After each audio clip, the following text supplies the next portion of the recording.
And then in case Robert shows up, you gotta remember to move my phone to the next side.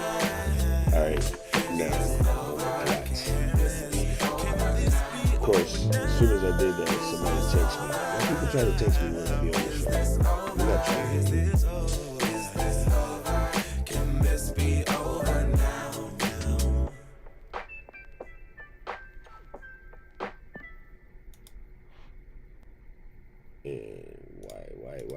Why he do me like that? There we go. Boom, McLat. All right, gang. You guys know what it is.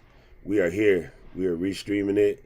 We are using the Ecamm. We're going to talk a lot about Ecamm today. I know some of you folks stream on various other things, which is cool. You can just let me know. But today we're going to be talking a lot about Ecamm just because we got big things popping up. I keep reminding myself to get a cup. I have an Ecamm mug to put my water in because having this monster jug is just ridiculous.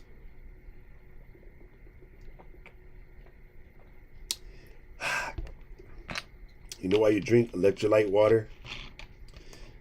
To 86 any hangoverages. What's up? What's up, Mark in the building? How you doing? All right, let's check. Scott says it's saying up on YouTube. No, Scott, it says 3 people watching. So redo your YouTube. Like go back to the master channel and reselect. It's because I picked the wrong thing. Anyway, this is the pre-show things I would probably wind down. Why do I have my interview title one on? Let me turn that off. All right, cool. So before I kick the intro, just want to give you guys a basic heads up what we finna do. Of course, if you have any questions whatsoever, just throw them in the chat. Throw a Q in the front or a question, semicolon, write your stuff, or Q, semicolon, write your stuff. If you're on YouTube, I will see them. If you're on Facebook, I will see them. I actually even added, Mark, can you do me a favor? Mark, I appreciate you, fam. Can you check Twitch? It's under Doc Rock Star because somebody's squatting my Doc Rock channel and doing nothing. I decided to throw a feed at Twitch today to see what would happen. So let me know if you see it up there, fam. I will appreciate that. I got to get with you and talk to you about Twitch. I still haven't quite got that all worked out just a second. But I got a homie that says she wanted to call in today so I can help her out, ask her a couple of questions, answer her a couple of questions. I'm weird. Anyway, let me just go ahead and roll the intro. So give me a second. Hello, everybody. Welcome to the show. I am that dude, Doc Rock. Today, we're going to do question and answers about live streaming, YouTube, getting your channel game up, getting more viewers, getting your screens looking right, picking the right equipment, picking the whatever. And what? It works. Yo, Mark Easy is on Twitch. Yes, it works. This is my first time. Not really my first time, but one of the few times that I'm throwing this at Twitch. So it's good to know that Twitch is working. I just need to go and clean it up because I'm sure the channel looks like whack because I haven't even bothered with it. But I'm going to figure it out. That's a weekend project. Anyway, without further ado, we're going to get this show started. So, are you ready, LGL fam? Let's say it together. Let's get live.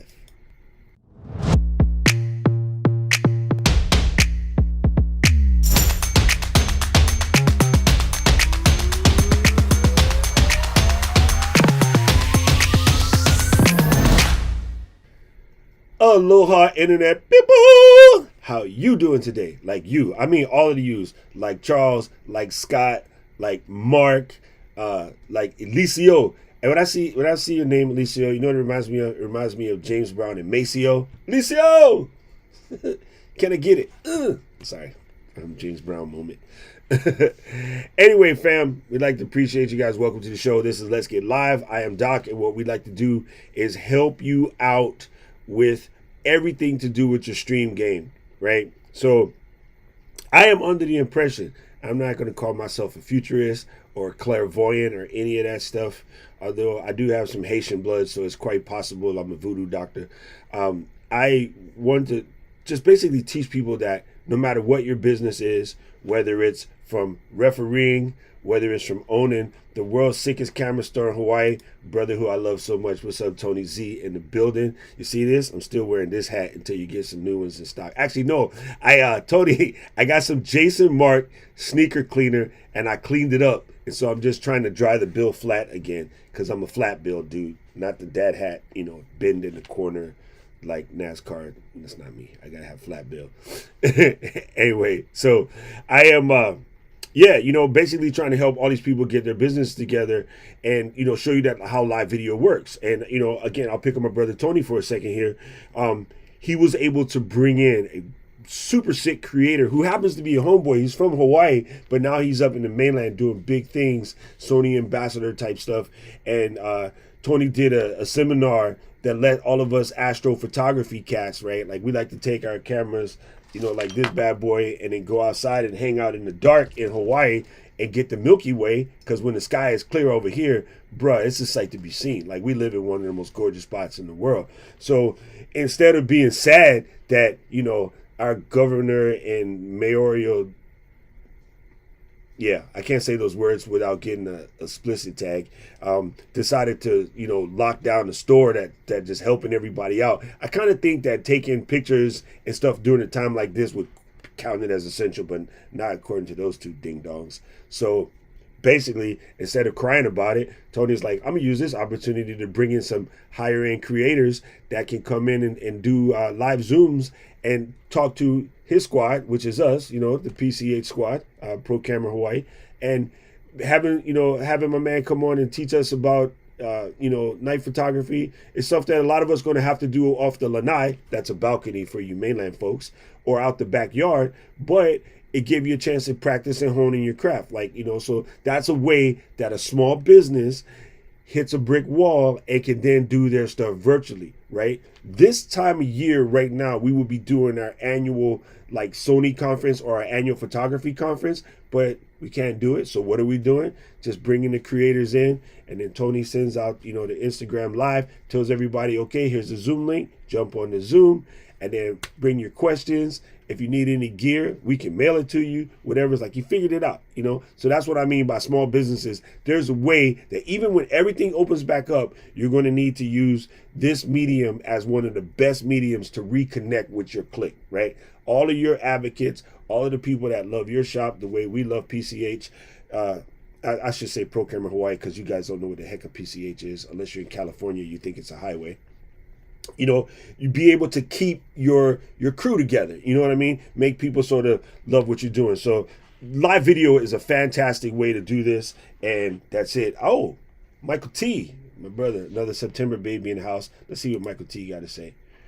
He says, hitting the brick wall, running straight through it, right? Hey, Kool-Aid. Yes, that is super funny. You know why that's funny? Mike, we tease one of our friends. We call him the Kool-Aid man. Oh, yeah. That's absolutely hilarious. And it says, yes, actually, Tony, we can do a Pro Camera Hawaii meetup on live streaming. I've been talking to Brad about doing our Hawaii shoots and just do it as a Zoom type thing. And so that's really cool. So today, one of the things that you'll see we're fitting to bring on is, if you haven't heard, on October 1st, Ecamm is dropping this crazy beta that's going to allow people to basically dial directly into your show. Right? So you can have a 2-up or a 4-up, and without that person needing to go through a bunch of hoops, download Zoom, download Skype, anything, I basically send them a link, and they click on that link. They answer some questions to tell Chrome or Safari or Edge or Firefox or Opera or Brave or Tor, whatever you want, to let it see your camera and your mic. And then once you do that, I can bring you on camera and everything's legit. So we're going to talk about that today. And I saw a question from Lester. Let's see, Lester. First of all, Lester, I see you rocking your gimbal in your shot. That's cool. I definitely want to know how to do those interview overlays. Yes, Lester, I got you, fam. We're going to show you. I can show you how to do that real quick. I kind of haven't really set them up yet, but I can actually show you how I do it. I was messing around listening to Alicio, trying to play with Canva, and it gave me a headache. I'm not going to poo all over Canva, because I know lots and lots of people use it. As an Illustrator god, it was hurting my feelings. But if you don't know Illustrator, it might be the way to go. The one thing that I did come to the conclusion, and this again, my personal conclusion. My personal conclusion is your mileage may absolutely vary, but Canva Pro, if I remember from what I saw on the screen, was like $10 a month, right? And it's cool because there's a bunch of things that have templates and stuff that let you see what's going on, right? And then so you can create from there. But what I think is horrible about that crutch is a lot of people use Canva, upwards in the multi-millions. So all of the screens, to me, I can tell right away when they use Canva because they look the same, because everybody's using the same basic templates, because they sort them by popularity. Hello?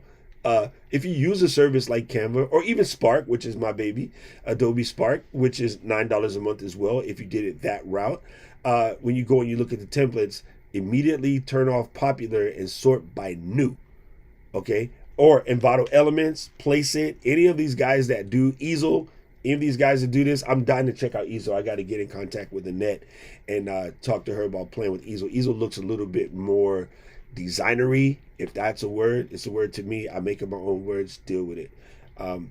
So Illustrator is $20 a month unless you have the full Creative Cloud Suite. The Creative Cloud Suite will set you back $19.99 a month if you're a student, and that's for everything: Illustrator, Photoshop, Lightroom, Premiere, After Effects, InDesign, XD, which is sort of a UI designer, experience designer. Like, you can get that whole suite for $19.99 a month if you're a student or a teacher. And for regular folks, your first year, I believe, is $36 to $39 a month. After that, it becomes like $52 a month. And that sounds crazy and that sounds expensive. But if you're doing this sort of thing as a, oh yeah, audition. Joe, oh, sorry, Joe, you get on the screen for that. Yes, that's my lifeblood. I can't believe I forgot that. I use Audition on a regular basis to get this audio sounding sweet. So yeah, thank you, Joe. I appreciate you for that, fam. So, you know, when Creative Cloud first came out, actually, I just remember one of the, like, long time ago live streams I did was talking about why at that particular time the price was worth what the price was, because everybody was used to stealing the various Adobe items. And, you know, if you were a paying customer like myself, it was roughly about $8.99 for the medium, you know, ballerish package, and like $13.99 for the full-on ballerish package. So the monthly was coming out to $660, right? So it was cheaper. And the one thing that was irritating about the Adobe Suites back in the past, your updates were every 3 years.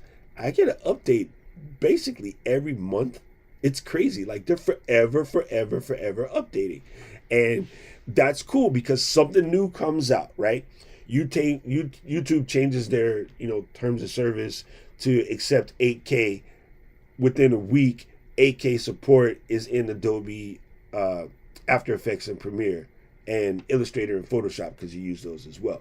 So I personally think if you have the resources, skip Canva, because you're creating a crutch for yourself that's very hard to leave, and go straight into something like Illustrator.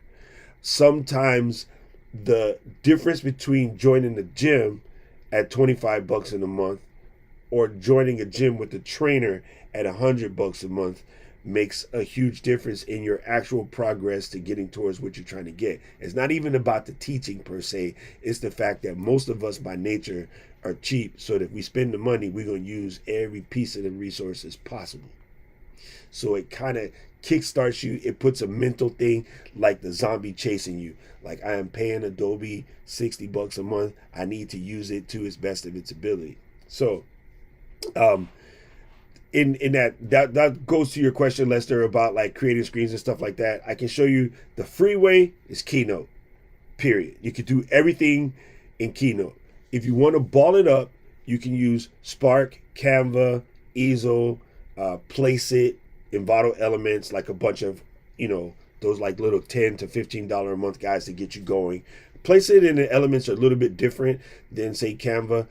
They do have builders, but they come with a lot of templates, so that part is kind of cool. and then the my choice is Illustrator, or there's actually a open source version of Illustrator known as Inkscape, and that's free, but it does a lot of what Illustrator can do, so that's a good way to do it. And then the last one, which I completely forgot about, but they're actually pretty badass, if that's a safe word, YouTube advertising people. AFFINITYDESIGNER. Affinity Designer. Okay, let me pull this one up for you folks at the moment. Hopefully I got my screens all proper. I've been messing with stuff, so my screens might be a little bit goofy this go round, but don't be mad. Don't get angry. There we go. There's Affinity Designer. Let's do, yeah. So very much the same. If I remember correct, this is probably like 50, 60 bucks. I know it was relatively cheap. Oh yeah, see, 50 bucks. And I believe you do have to buy the iPad and the Mac version separate. So in that particular case, let's call it 70 if you happen to have an iPad. But what's really cool about Affinity, and this is going to sound absolutely crazy, but I think is one of the coolest features about Affinity Designer, is they have something called Affinity TV, and it's an Apple TV / iPad app that you download, and there's always people doing exactly what I'm doing right now, training. There's always someone training on that guy, basically 24/7. So you can look up all of these, really cool tutorials and stuff and get yourself down too. So since most of us here are Mac oriented, even though this does work on the PC, if you're looking for another easy way to get into designing things for your channel, Affinity is also a good look. I think these guys are better than, say, going with something like Canva, because again, the disadvantage of Canva and things like that is you would just fall in love with templates, you use all the templates, and you'll watch the shows, and like seconds later you'll notice somebody has the same thing. Oh, okay, you guys don't gotta listen to me now. I'm gonna bring in the expert real quick. The expert says, Marshall Fox, if you guys don't know Foxy, dude is a sick designer. He says he uses Affinity Designer and Publisher every single day. See? There you go. I know a bunch of people that when Adobe jumped on the thing, a bunch of people ran to Affinity because they have a Photoshop version. He is speaking on Publisher right here. Publisher, again, 50 bucks. There's three, right? There's Affinity Photo, which is their Photoshop equivalent, right? And again, it should be 50 bucks because that's just how they swing. Yep, okay. So it's 50 bucks for photo, 50 for designer, and 50 for publisher. And again, publisher is just sick, It's super sick. So, Marshall, these guys are saying spectacular layouts. Are you talking about making layouts, or they have like little templates and stuff to kind of get people kick-started? If you can answer that question, sir, I would appreciate you, fam. All right. So let's get back to the showgram real quick. So yeah, Lester, that's just a sick way to do it, honestly. It's a good way to get in, and I think it's better to design your own stuff to a point where you can get cute. I did, majority of my layout. The only thing different is I told Marshall I wanted a Let's Get Live thing because everything I was making for myself, I wasn't feeling it. So he made my head with the Wi-Fi coming out and Let's Get Live, and then all of that, So I sent him my face and my words, and then he did the rest. So sometimes you just got to get out of your own way. So like I kept coming up with stuff that I didn't like. I caught myself using lobster font, which is a sin to me. I hate lobster font, but it looked good, and I was like, no, I don't want to do it. I can't think about that right now. Marshall, can you do it? And then he did it. So yes, it's like doctors, you don't heal yourself. Okay. Chris said he got Affinity last week and is sick. Boom. And Marshall said he still uses Adobe. Yeah, it's cool. I like people that know how to just mix the tools up, because it's better than just knowing how to do one thing. I used to tease all of my guy friends growing up who couldn't drive stick. You should just know how to do both. Now stick is basically gone, so maybe it was a waste of energy. Yes, see, Joe brings up a fantastic point. Is I look for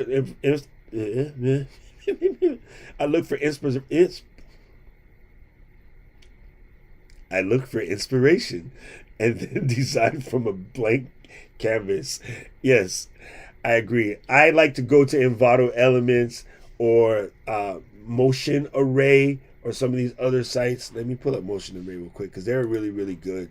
I like to look at their stuff and then go do my thing according to sort of what they did. You know, because Woods and I like to hurt our brains and play around with Apple Motion 5. Here we go. This is Motion Array. Again, a cool place to get video sort of time-saving oriented things. So they got, you know, everything here from templates to plugins to like collaboration projects that you can ask for. So you can come in here in the Final Cut and say, I need a Final Cut template. And, you know, I'm looking for these YouTube screens, or I want some split screen effects, or looking for some transitions. And so you can come in here and you can kind of download things and play around with them. And a lot of times I just look at them to see how they're built. And I'm like, that is totally different from the way I would have built it. But, you know, this is what it is, right? So you can go, another really cool one is Elements. Envato Elements. Now, these guys are dope because I believe for like $16 a month, you come in and you got your video templates, you got stock video clips. If you need some clips, we talked about this on the stock video show a little bit of a ways back. If you needed a Puerto Rican dude with no shirt on and a hat, and a Cuban hat, talking to his girl on the beach, she about to throw him an elbow. You know, you can download that. You can get music, sound effects, graphics, templates, which is what we were talking about just now. And I guess the video templates would probably fall in under scene generators. And so scene generators is where you would go in and sort of make, like how I have my Mac with my logo and stuff on the side. You can go in here and grab presentation templates, which is cool because you look in here in the keynote and you go, man, I could take some of this keynote layout like Baldo here, and I can use those as Ecamm screens. You know what I mean? Like, this is literally a nice layout. If you're doing something and you're talking about the city, let me see if I can pull that bigger. You're talking about the city, you could replace your head inside this frame, leave the city over here in the background, and have your presentation running over in this last, you know, 2/3 of the screen. So again, you know, like Joel mentioned, really a cool way to come in and just look at this kind of stuff for inspiration and go, you know what, I can rebuild that screen to sort of fit what you're trying to do. I was trying to make, hey, I did it. I forgot that I did it. I was trying to make this for these sort of situations to sort of show you guys. And I think I've developed what's going to be my hack for Katie's Ecamm Live hack show. And you guys are going to laugh at this, but it's super stupid, but it kind of makes sense. So the way Ecamm works for the moment, once you set this window frame, you kind of need it to be there whenever you open the browser. And if you leave this here, whenever you open the browser, any of the tabs that you hit will show kind of in this sort of, you know, here's me and I did it. See, Stephanie, I figured it out. Point opposite. There's the thing I want you to see, right? So here comes my hack. Everybody get a pencil, write this down. Once you set this up, whether it's your keynote or your browser or whatever you need to show, and you're trying to do this particular layout right here, screenshot the entire browser, Command-Shift-3. Sorry. Screenshot the entire computer window, Command-Shift-3. Use that image to make yourself a desktop image. That's for when you live stream, okay? And it will say where to place the graphic. So you can just always remember, before you start the show, open the browser or the keynote presentation or the PowerPoint presentation, size the window perfectly to fit in this space, because unfortunately for now, the way Ecamm works, it has to land in this spot. And if it lands in this spot, this overlay works. And even if I clip back to the regular one, it still looks okay, except for I have mine set up right now to show you everything, which is something that you can, you know, sort of select or not select. I currently have it set to show everything because in the beta right now, it blinks if I don't pick that option. One last thing I want to talk about before we jump out of this conversation, but let me see what you folks are speaking on in the comments. Chris says Inkscape is great on the PC, not so good on the Mac. Fine, good to know. Marshall said, yep, get all three. Pub is like InDesign. Okay, I appreciate that. That's what I thought. I was pretty sure. He says Affinity is more intuitive than Adobe, but Adobe is more feature-rich, plugins, actions, smart objects, which I use all of them. Marshy, if you're not up on it, let me introduce you to Astute Graphics. Are you about them yet? These are some of the best in the game. I use these jammies on a regular basis. They make my life way easier. Okay, they got tons of great programs. They're don't play the video, dude. There's a situation where now you just pay $119 for the whole year. It used to be I paid like $600 for the whole suite, and they would update all the time. But they went to a subscription model, I guess, in order to bring more guys in. But some of the really, really cool stuff, like one of my favorites I use daily is Direct Prefs. What Direct Prefs does is it allows me to set an angle, and that angle is, say, going to be my basic angle for my entire design process. So if I'm designing something with a 30-degree kind of like swish, you go in your preference, you say, when I go from 0, I mean 30. So when you just hit a text, it's automatically at 30. You don't have to select it and rotate it. It sounds crazy, but when you're doing a bunch of scenes like that, setting that is gangster. Another one I use a lot is Collide Scribe. Is extremely precise alignment when you're lining things up. Like everything just kind of lands in place, and it's really good. There's a bunch of cool stuff in here. Was another one that I use a lot. Mirror Me is really cool for doing patterns, and Rasterino has to do with bringing in images and stuff and fixing them and making them work properly. And two that I use a lot is Stylism and Stipplism. So I use pretty much all of these. And the last one, which I use an awful lot, probably the most common one I use out of this whole suite, is Vector First Aid. So when someone sends you their vector, but it happens in PDF and the PDF has been crushed, it will uncrush it, but it'll also put the text in text boxes and not as individual text pieces that you have to delete, because it's irritating. Marshall, you will understand what I mean. So that is a cool way to do that. Okay, let's see what else is popping in here. Let's just say, real talk, I don't even know how to create them. Okay, I will show you how to create them in just a second, because it's actually relatively simple. And I'll show you in Illustrator, but you can apply this to basically Keynote or everything. I just use Illustrator because it's faster for me to talk about it. What's up, Lion? Yeah, I love my tongue twisters. All right, and Joel says, yes, so much inspiration out there. Yes, you know what I find, Joel? I look at Behance and Dribble. Yeah, it's just dope. What's up, B. St. Clair? Good to see you in the building. Yes, Marshall brings up a good point. I subscribe to Skillshare, and there's one other. I used to do Udemy. There's a lot of scammers on Udemy. I don't really watch that anymore. But I subscribe to Skillshare and, of course, University and YouTube, and follow those guys that have good stuff there. And Linda. I still have Linda just because I use it a lot. And let's see. Reger's in the building. What's up, Reger? Good to see you. Okay. And then Emmy says, Ohayo gozaimasu. Ohayo, Emmy-chan.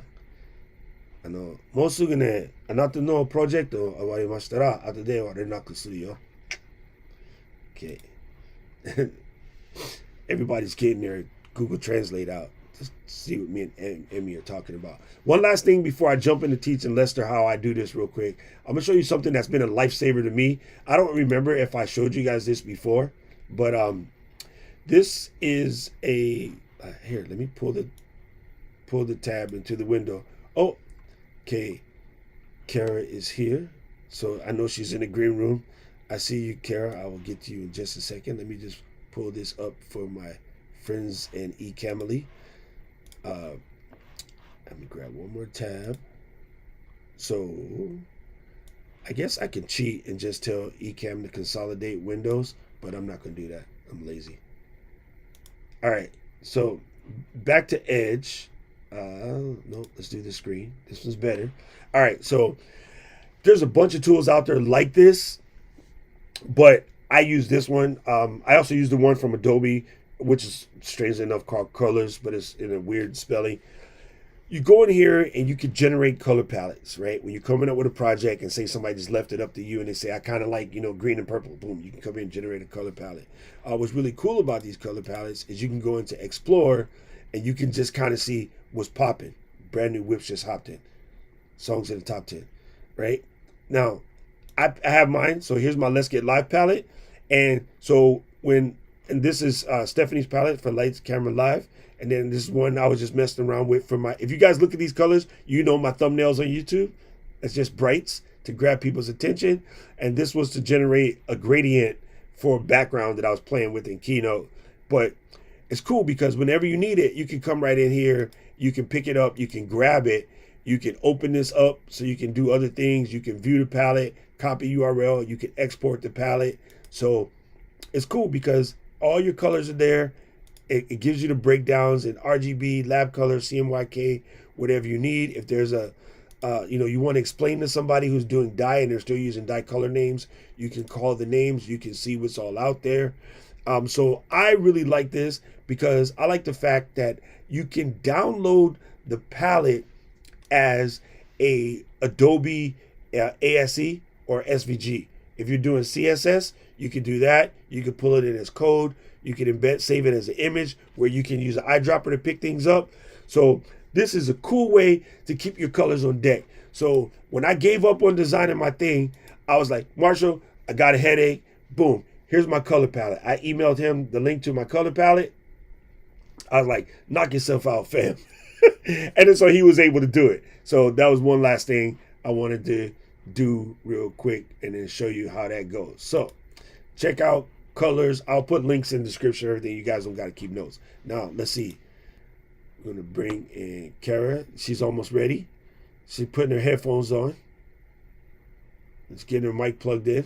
Let me text her and make sure I remind her to get her headphones on.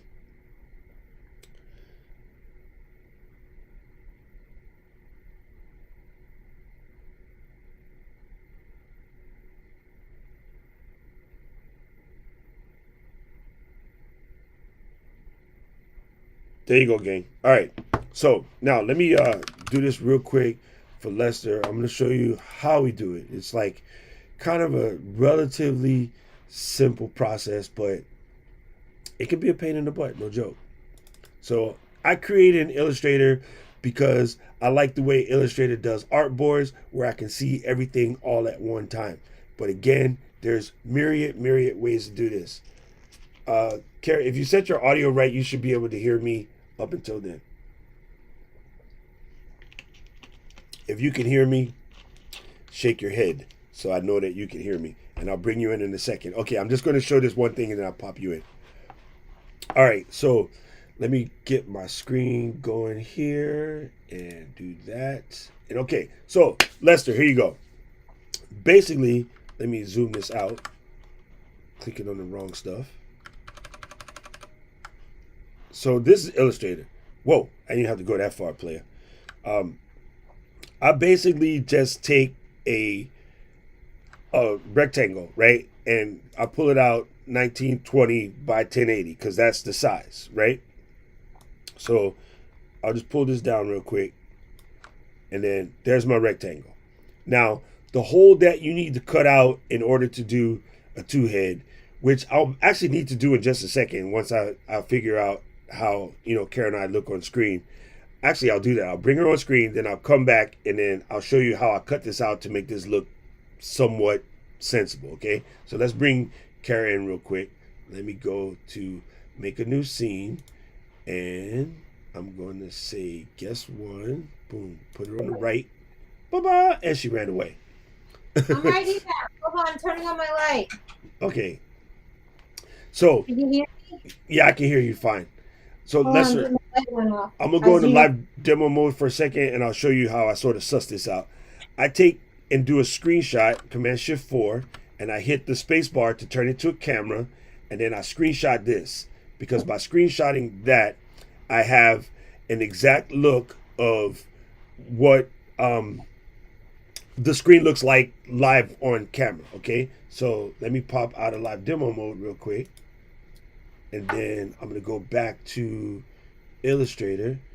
And then Let's see. Bam. So here we are in Illustrator. So now I'm going to take that image that I just took a screenshot of, and I'm going to pull it in. So go ahead and say open that. Okay, I can copy this real quick. Come back over to here. Paste it. Bring it to this window right here, because this is the one that we're working on. And see, Illustrator's cool. It gives you lines.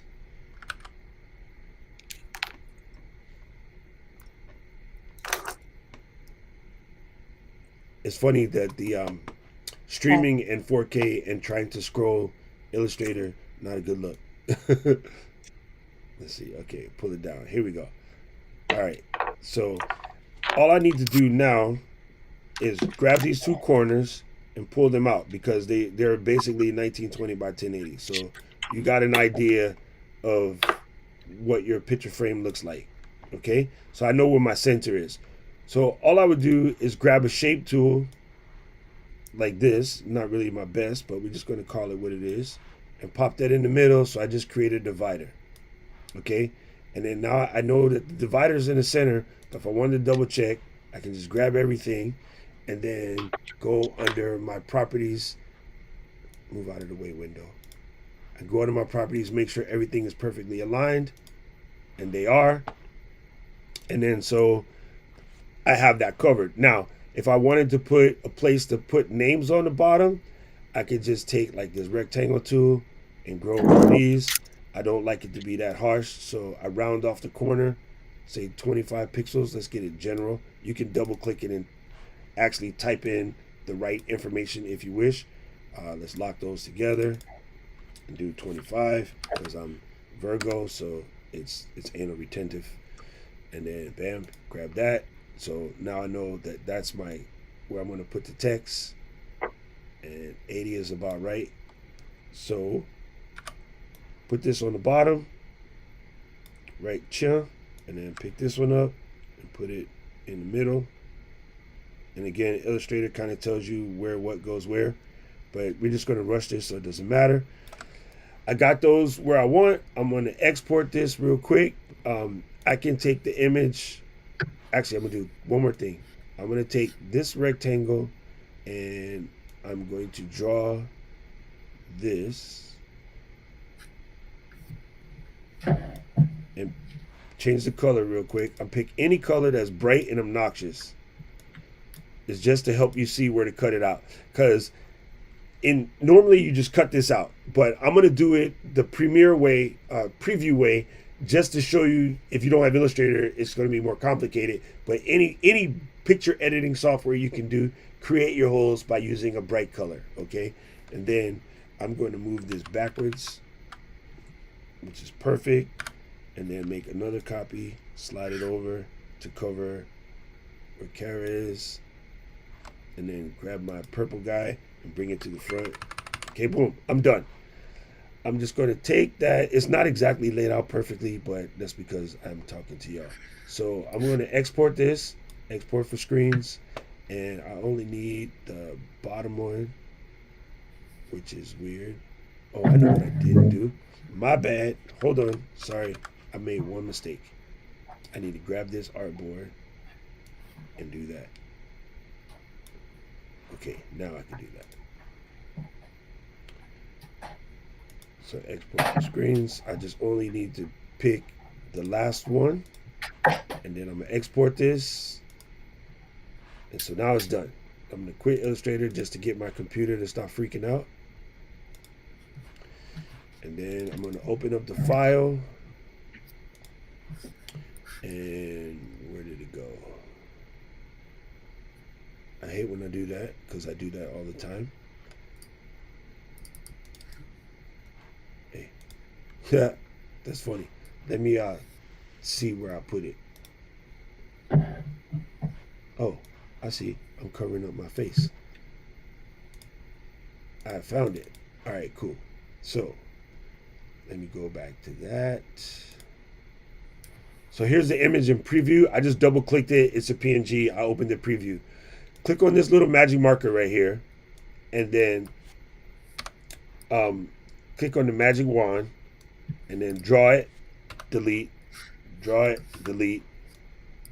It has a little green edge, but we're going to ignore that. And I'm just going to save this and drag it into Ecamm. So if I put Carol on camera here and then go into live demo mode so you can see, I'm just going to drag this PNG, drag it into the scene right here, and then bam, there's our overlay. It's quick, dirty, janky, but it works. So you don't have, making it fancier and cooler is just a matter of, once you have the general holes cut out, then you can go back in your image, add some elements. Go back in your image, add some elements. The only thing you need to know is that for the most part, you got two ways for your cutouts to look in Ecamm. They can look like this, or you can do the other version where your cameras are going to be longer. So yeah, that's about it. And then if I open up interview window in Ecamm and I put on that, I would just resize this, Long Island. I would resize Long Island to be, the right size so that it fits in the window. But I'm not going to bother with that at this moment. All right, I'm going to turn this off because I don't need it. And then I'll put this back, even though you guys know who I be. All right, Kara, welcome to the show. Could you see me? Yes, I can see you. Okay, so obviously you know that I'm very technically unsavvy, so that's why I'm here. And you've helped me so many times before. Is my sound coming in okay? Oh, absolutely. Because I have the mic set up, but I don't hear you through the mic. Well, is that so in your the Ecamm window that you signed up on or Chrome or whatever, you click on the gear and tell it that you want the audio to come out of the Nessie. The gear. Yeah. So I go under Chrome. Robert, thank you, Robert. See what you did, Kara? Robert says I can leave now. And don't say anything wise, people, because she's a professional boxer and she can kick your ass. Thank you. So what do? I just want to be able to hear you through here. Yes. So in the Ecamm, not the Ecamm program, but the window that you clicked on, the link that you clicked on in order to sign in there, there's a little gear box, just like StreamYard. There's a little gear thing. You click it and it says which camera and which mic. Oh, never mind. Don't do that. But I'm signed on to you. See, so I'm on my Ecamm, but also I clicked when I signed in for you. It brought it up in Chrome. So are the two connected, or it's just two separate things right now? If you know what I'm saying. It's kind of sort of two separate things now. All you need to do is on your regular computer at the very top where the speaker is, select the output device as that Nessie. That's what it is. Speaker. Yeah, up by the clock on your desktop computer. Yeah. Okay. Hey, Tim. Good to see you. Tim is here. Internal speakers. Yeah, don't do that. That's going to make... Oh, my God. No, I got it. There you go. There you go. See, yeah. When I start the show, I always forget to do that because I'm looking at Ecamm, making sure Ecamm's sending the right signal. And for me to hear, I need to tell it to be my interface. Okay, so does now Ecamm have that feature once I sign on to my own Ecamm or do I have to always sign on through the computer to listen through the headphones? No, you're going to sign in from regular Ecamm. So wait, I just accidentally switched my mic, or I might have been doing that this whole...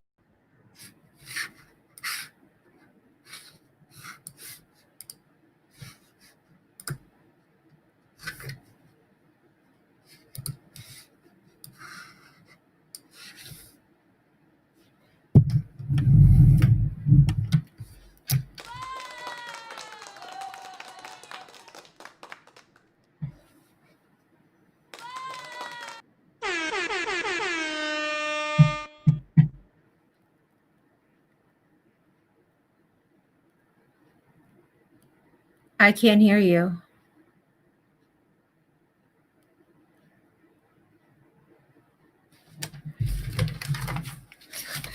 Okay, is that better? There you go. Yes. Okay, I realized what happened there. I like those sound effects. Yeah, and they're built in, but you can always add your own. Like I was showing people in Envato Elements, I download sound effects from there. So yeah, while you're in here, you basically select your microphone, your movie sound effects is anything from this panel over here, and then Right. system audio is whatever plays in the browser, or if you're playing something on your computer, and then interview is going to be your audio. So I can Right. control your audio either like that, or if I pull this guy over here, I can control your audio from here. So basically, like I don't think that that's a capability. So just so everyone knows, I was using StreamYard and I didn't feel like it had enough control. And so in Ecamm, you could actually control people's audio, like your guest audio. Yes, If it's low or if it's high, there's different channels. yes. Does it Oh, have an option where you could record separate channels if you're editing later? not yet, but that's something that they're working on, right? They wanted to get Okay, this that would be part. great. They wanted to get this part covered straight. So what you do though, and this is difficult because you have to depend on the complexity of your user. You can always tell your user to open up QuickTime and set new audio recording and just record the Right. QuickTime, and then send you that file when they're done. That's a lot. Like Yeah, for me and trust you, me. that might be If it's trust me, if I was telling you to do it, I'd be looking for an ass kicking. I got it. Thank but you, Tim. yeah. Tim, this is really funny, Tim, because I saw your upside down streams. That was so good and it was so hilarious because I did exactly what you said. You're scrolling, scrolling, and there's a picture of dude hanging upside down talking to people. And I was like, what is Tim doing? Does he know that he had the button wrong, but he did it on purpose to make you stop scrolling? That's funny. All I do to make people stop scrolling is invite Kara to the show. I got to point this way. So for me, I just want to know. I never have tried. I yet haven't tried the Ecamm program. I was trying StreamYard. I did some Zoom, trying to get my podcast together. As you know, I'm trying to start a podcast, and I'm trying to do it on my own with a co-host from home. And you were telling me months ago that Ecamm was the best software in your opinion. But at the time, I thought it would be hard for my friends to be able to figure out how to download Skype, which, it's, believe it or not, it is for It some is. people. It's so crazy. Like on our DJ's live streaming show, like our number one problem is getting OG DJs to download Skype. And I'm like, they go, I have an account or I had an account, but they can't remember their passwords. And the new Yeah. setup is weird because it gives you some weird like CID equals a whole bunch of numbers at Right. live.microsoft. Yo, It's all connected to Microsoft now, so it's frustrating for people. But now, from what I understand, you were telling me that this is no longer an issue. no, because basically how I sent you the link today, that's all. And actually the link doesn't look like what I sent you. Let me show you. Sorry, gang, I got the Oh, so hiccups. that feature is completely up now. I thought it's It's not next Thursday. week. It That comes Thursday. Thursday, but But you were able to use it today. I'm the moderator for the Ecamm beta group. Oh, So so you're so special. yeah, I'm princess this week. So Relax. you're real. So wait, really? You work with Ecamm and they give you special. That's Because pretty cool. So you're the person to go to then. hey, If I stop if saying I. that. All these people gonna start emailing me now. So basically, here in the interview window, this is what you would see. I normally have this on my second monitor, but it has a picture of your link there. So you press copy link and you send that to the person. Now, normally, I'll send it to you again just so you can see real quick. It comes up as a standard, like goofy looking link, right?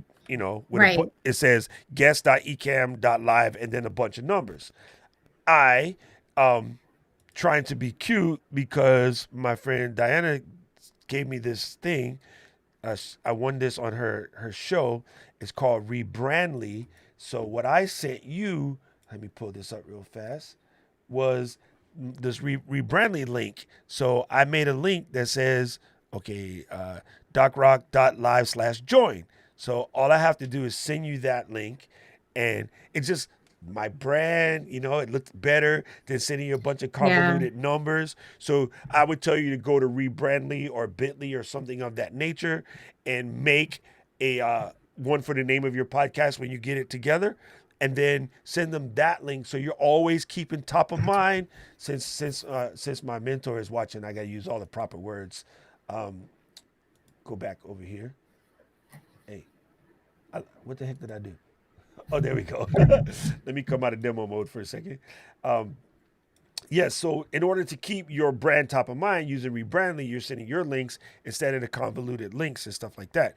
And just like Right. another thing, a quick reminder to anyone who's not on the Ecamm game, what you're going to want to do is you want to go to get Ecamm and wrong one. Let's turn that. Oh, maybe I see in the effort of messing with this show, knowing that I was going to make you come on, I forgot to make my Ecamm link, so I'll just make it real quick, which is cool because you can do these things on the fly. And I need a different color because that's horrible. And go back to my, oh no, you stay that way, background. There we go. I get them. So if you go to docrod.live/Ecamm, you can download Ecamm. It's a 14-day free trial.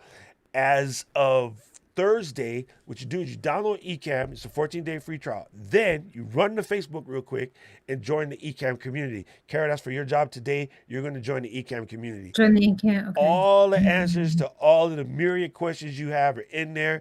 Either people like myself or Marshall or Chris or Bradley or Frank or Stephanie or whoever's in the Ecamm community. There's random people will give you the answer because everybody's gone through the struggles that you're going through. And then you'll find probably in like a week, you'll know the answer and somebody says, hey, I'm new to this stuff. I can't remember how to make my Ecamm guest link look pretty because I don't like the numbers. And you'll be like, oh, all you got to do is go to Reed Brandley. And I'll be like, damn, this Kara girl is smart. All you did is repeat what I taught you just now. Right. so that's why the community is good because everybody is going through exactly what you're going through. Questions about your green screen, Right. like your lighting, your mic, all of that. That's all there. Now, in order to get access to this interview feature, what we're doing today, folks, you're going to, once you're in the Ecamm community, you then join the beta group. You join the beta group, myself or Katie or one of the other moderators will get a link, and that link will say that you want to join, and we press a button, and within seconds you're in. And then come Thursday, you download the beta, and you can do your interview Thursday, right after the beta comes out, probably. So now the old feature was that you had to download Skype and kind of like patch it in through Ecamm. Yeah, it was automatic. It was built in, but Skype is just Skype. And it's really weird about Skype is on some days it's perfect. And the next day, like actually the next show, Scott and I do the DJ show, but right prior to that, he does the ref show. And it'll be completely working fine for the ref show. And then he'll hang up the ref people, call me up, okay, you ready? And then we start the DJ show. And Skype is like, nah, Scott, we don't like your connection today. Or me, it'll just like start doing dumb stuff in the middle of my thing. So it's going to be helpful because Skype is just weird. It is just absolutely weird. And then Stephanie said Ecamm for the win. Yes. Now Tim uses StreamYard for his show, and they've got tons and tons of episodes. If you want to see what a really highfalutin StreamYard show, check out Tim and Jim. Tim and Jim show. Tim, you can put your link in so I can put it up so Kara can see like what it looks like. Yeah, like I wanted to actually see somebody's show that they shot in StreamYard that used a lot of like graphics and stuff like that. Yeah, so I think the way you pulled graphics in to Ecamm is just way simpler. I also find that you can go a little bit further. And part of that has to do with it being a real application versus a web application. Web application will always have certain amount of limitations. Keep it techie. What's up, fam? Good to see you here. And yeah, so...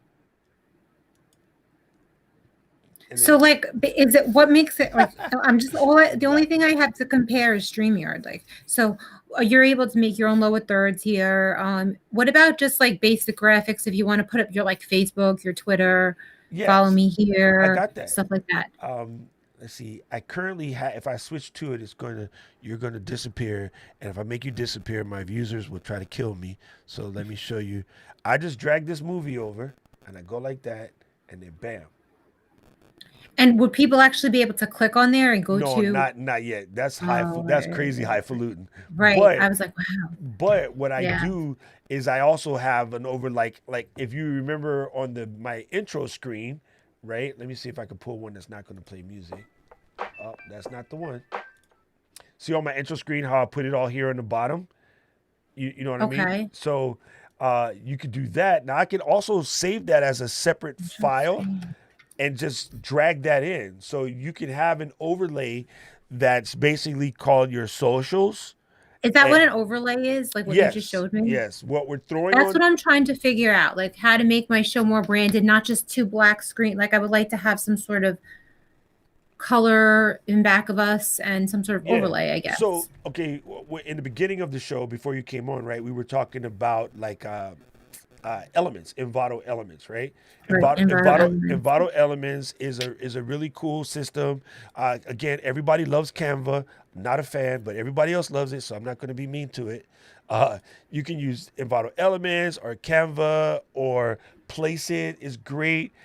Easel is the hot one in the community right now. Easel. Easel. I need to reach out to Annette and see if I can get her to come on the show and talk to you guys through Easel. Um, I can't spell Easel. Well, E when A it S I comes L. to, I tried to spell it too, write it down. I was like, I don't even know how It's to spell it. EASIL. Let me show you real quick what Easel looks like. Hopefully I did this right. Okay, so this is Easel, and what's really cool about these guys is they're a little bit more design oriented. You know what I mean? They have a little bit more cool swag about their graphics comparison to like Canva and some of the other stuff. I think the problem with Canva is it's very easy to look the same because they've been around for so long. And it's not a Well, knock on Canva's Canva. free, right? Is Easel free? They have a free plan, but the problem with all of the free plan stuff is that's exactly when you're going to look like everybody because so many people are Right, using the free right. plan. So it's worth the $8 a month Well, this is to to make it create not. graphics, right? Yeah, Like create a exactly. background. And But isn't your graphics Envato is do your that for brand. you? All the same. Like really, Envato's version of Easel is called Place It, and that's $16 a month. But they have the ability to create little videos and things like that. Actually, I believe Easel has videos too. Stephanie, if you're still listening, does Easel have videos as well? I forget. Oh, I see. Callan said hi to Yancey. Oh, because Yancey's here. Hi, Yance. I didn't make orange, Yance. I'm sorry. Mhm. That's my homegirl right there. And Victor Cahill is in the building. It's Cahill, not Cahill, whatever Frank said. uh, yes, Victor, did you if you signed up to the beta group yet? If not, I'll let you in right after this is over. And Yancey, I see it's funny. I'm talking to Yancey, but all I see is Corey's face. Hi, Corey's face. Hi, Yancey. Um, yeah, the Skype was just always kind of a pain in the minute, right? And Yeah. and then okay, so Tim says on Wednesday he has Scott Ayers from Agora Pulse on the Tim and Jim show. So make sure you come and check that out. Yes, their show is really good. If you get a chance to watch it, Tim what I and Jim show. I'll write yes, that down. and their link is here, and I'll copy and paste this and send it to you after this is over.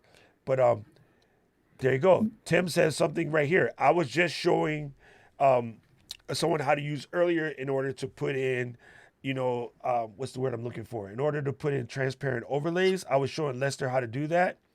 And Tim says that Easel actually has the transparent overlays there, so you don't have to go through that extra step of knocking out the hole like it's already built in.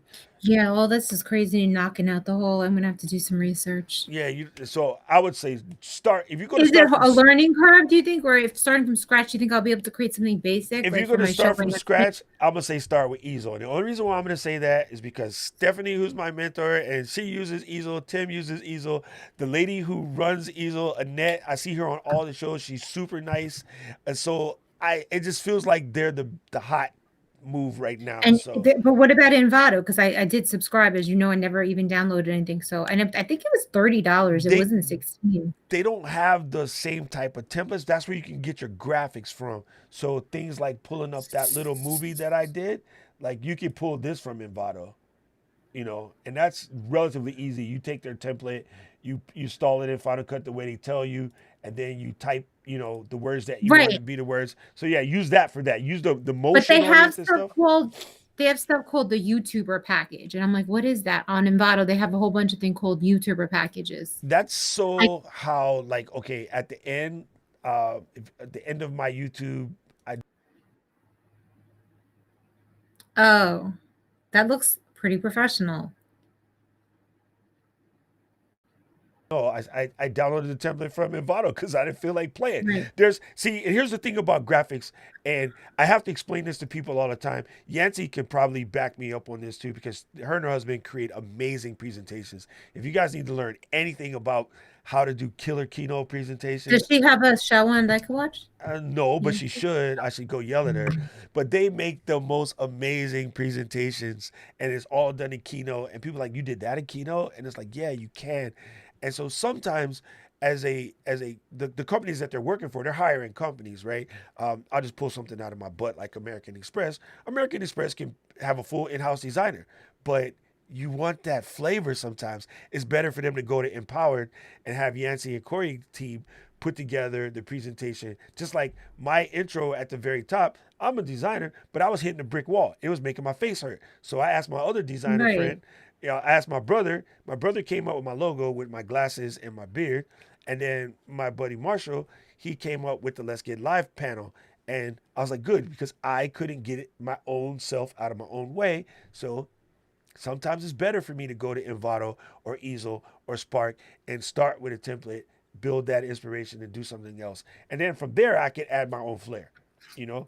So I went and put in all of the little sparkle stuff, and it's just easier sometimes, you know? And then just like Stephanie's show was fine. It was absolutely perfect. But I'm a graphic designer and I'm anal retentive. So I said, I'm gonna steal all of Stephanie's graphics and I'm gonna make it my way and send it back to her. And she loved it. And she could have made what I made in Canva, kind of sort of, but not really. Canva twists colors for some reason, which I don't like, which is why I need to play with Easel to make sure that their color game is on point. And yeah. So, what would you suggest the best way Lester, to create an intro? Oh, sorry, I hold didn't on, let mean me ask. to interrupt Lester, I Lester. have everything that's in my YouTube clicks. They're mostly my affiliate links. And then, of course, everybody can go to kit.com if you need equipment. That's where all the equipment is. And the other stuff, another good way to help out you folks, since Lester brought it up, you guys can go sign up for the Patreon. I just started it. I haven't really pushed it yet, but I'm getting there. I'm getting this all figured out. And I appreciate you for saying that. I absolutely appreciate you for saying that. So, for like a intro, just to do a basic intro, like a 20-second intro, where would you suggest going? Like Envato or like the moving video? Yeah, that's an Envato thing because that's where Envato, they got really cool video templates. And again, you're right? just going to open those guys up. You're going to pull it up in Final Cut. You're going to make the changes, adjust the colors the way that you want. That's something I can help you out with. And then, This might be a silly question. Oh, go ahead. Sorry, Doc. no, I didn't I mean was to gonna interrupt say, you. since yes, he's name dropping. She said Nike and Red Bull. My bad. I'm sorry, sis. Don't hit me next time I see you. Um, where I downloaded something from Envato, and that was the night that my computer crashed. It wasn't because of Envato; it was something else. But where does Envato, when you download it, does it store it in a folder and you drag it into Final Cut? Yeah, so to speak. Normally for the Final Cut stuff, this is a little bit inside baseball, but Envato's going to send you a folder that will unzip in your downloads folder. When you open that, it will tell you that this is a title, this is an overlay, this is a Right. generator. Inside your movies folder, like your stand, your house on your Mac, right? That's called your home folder, right? On the sidebar, the movies. Yeah. So inside movies, you'll see something that says motion templates, and then you just drag it in there. If you So you don't, just how do you drag it into Final Cut? Like that's how? it. Where That's do you it. By drag it? putting it in the motion templates folder, Final Cut will see it.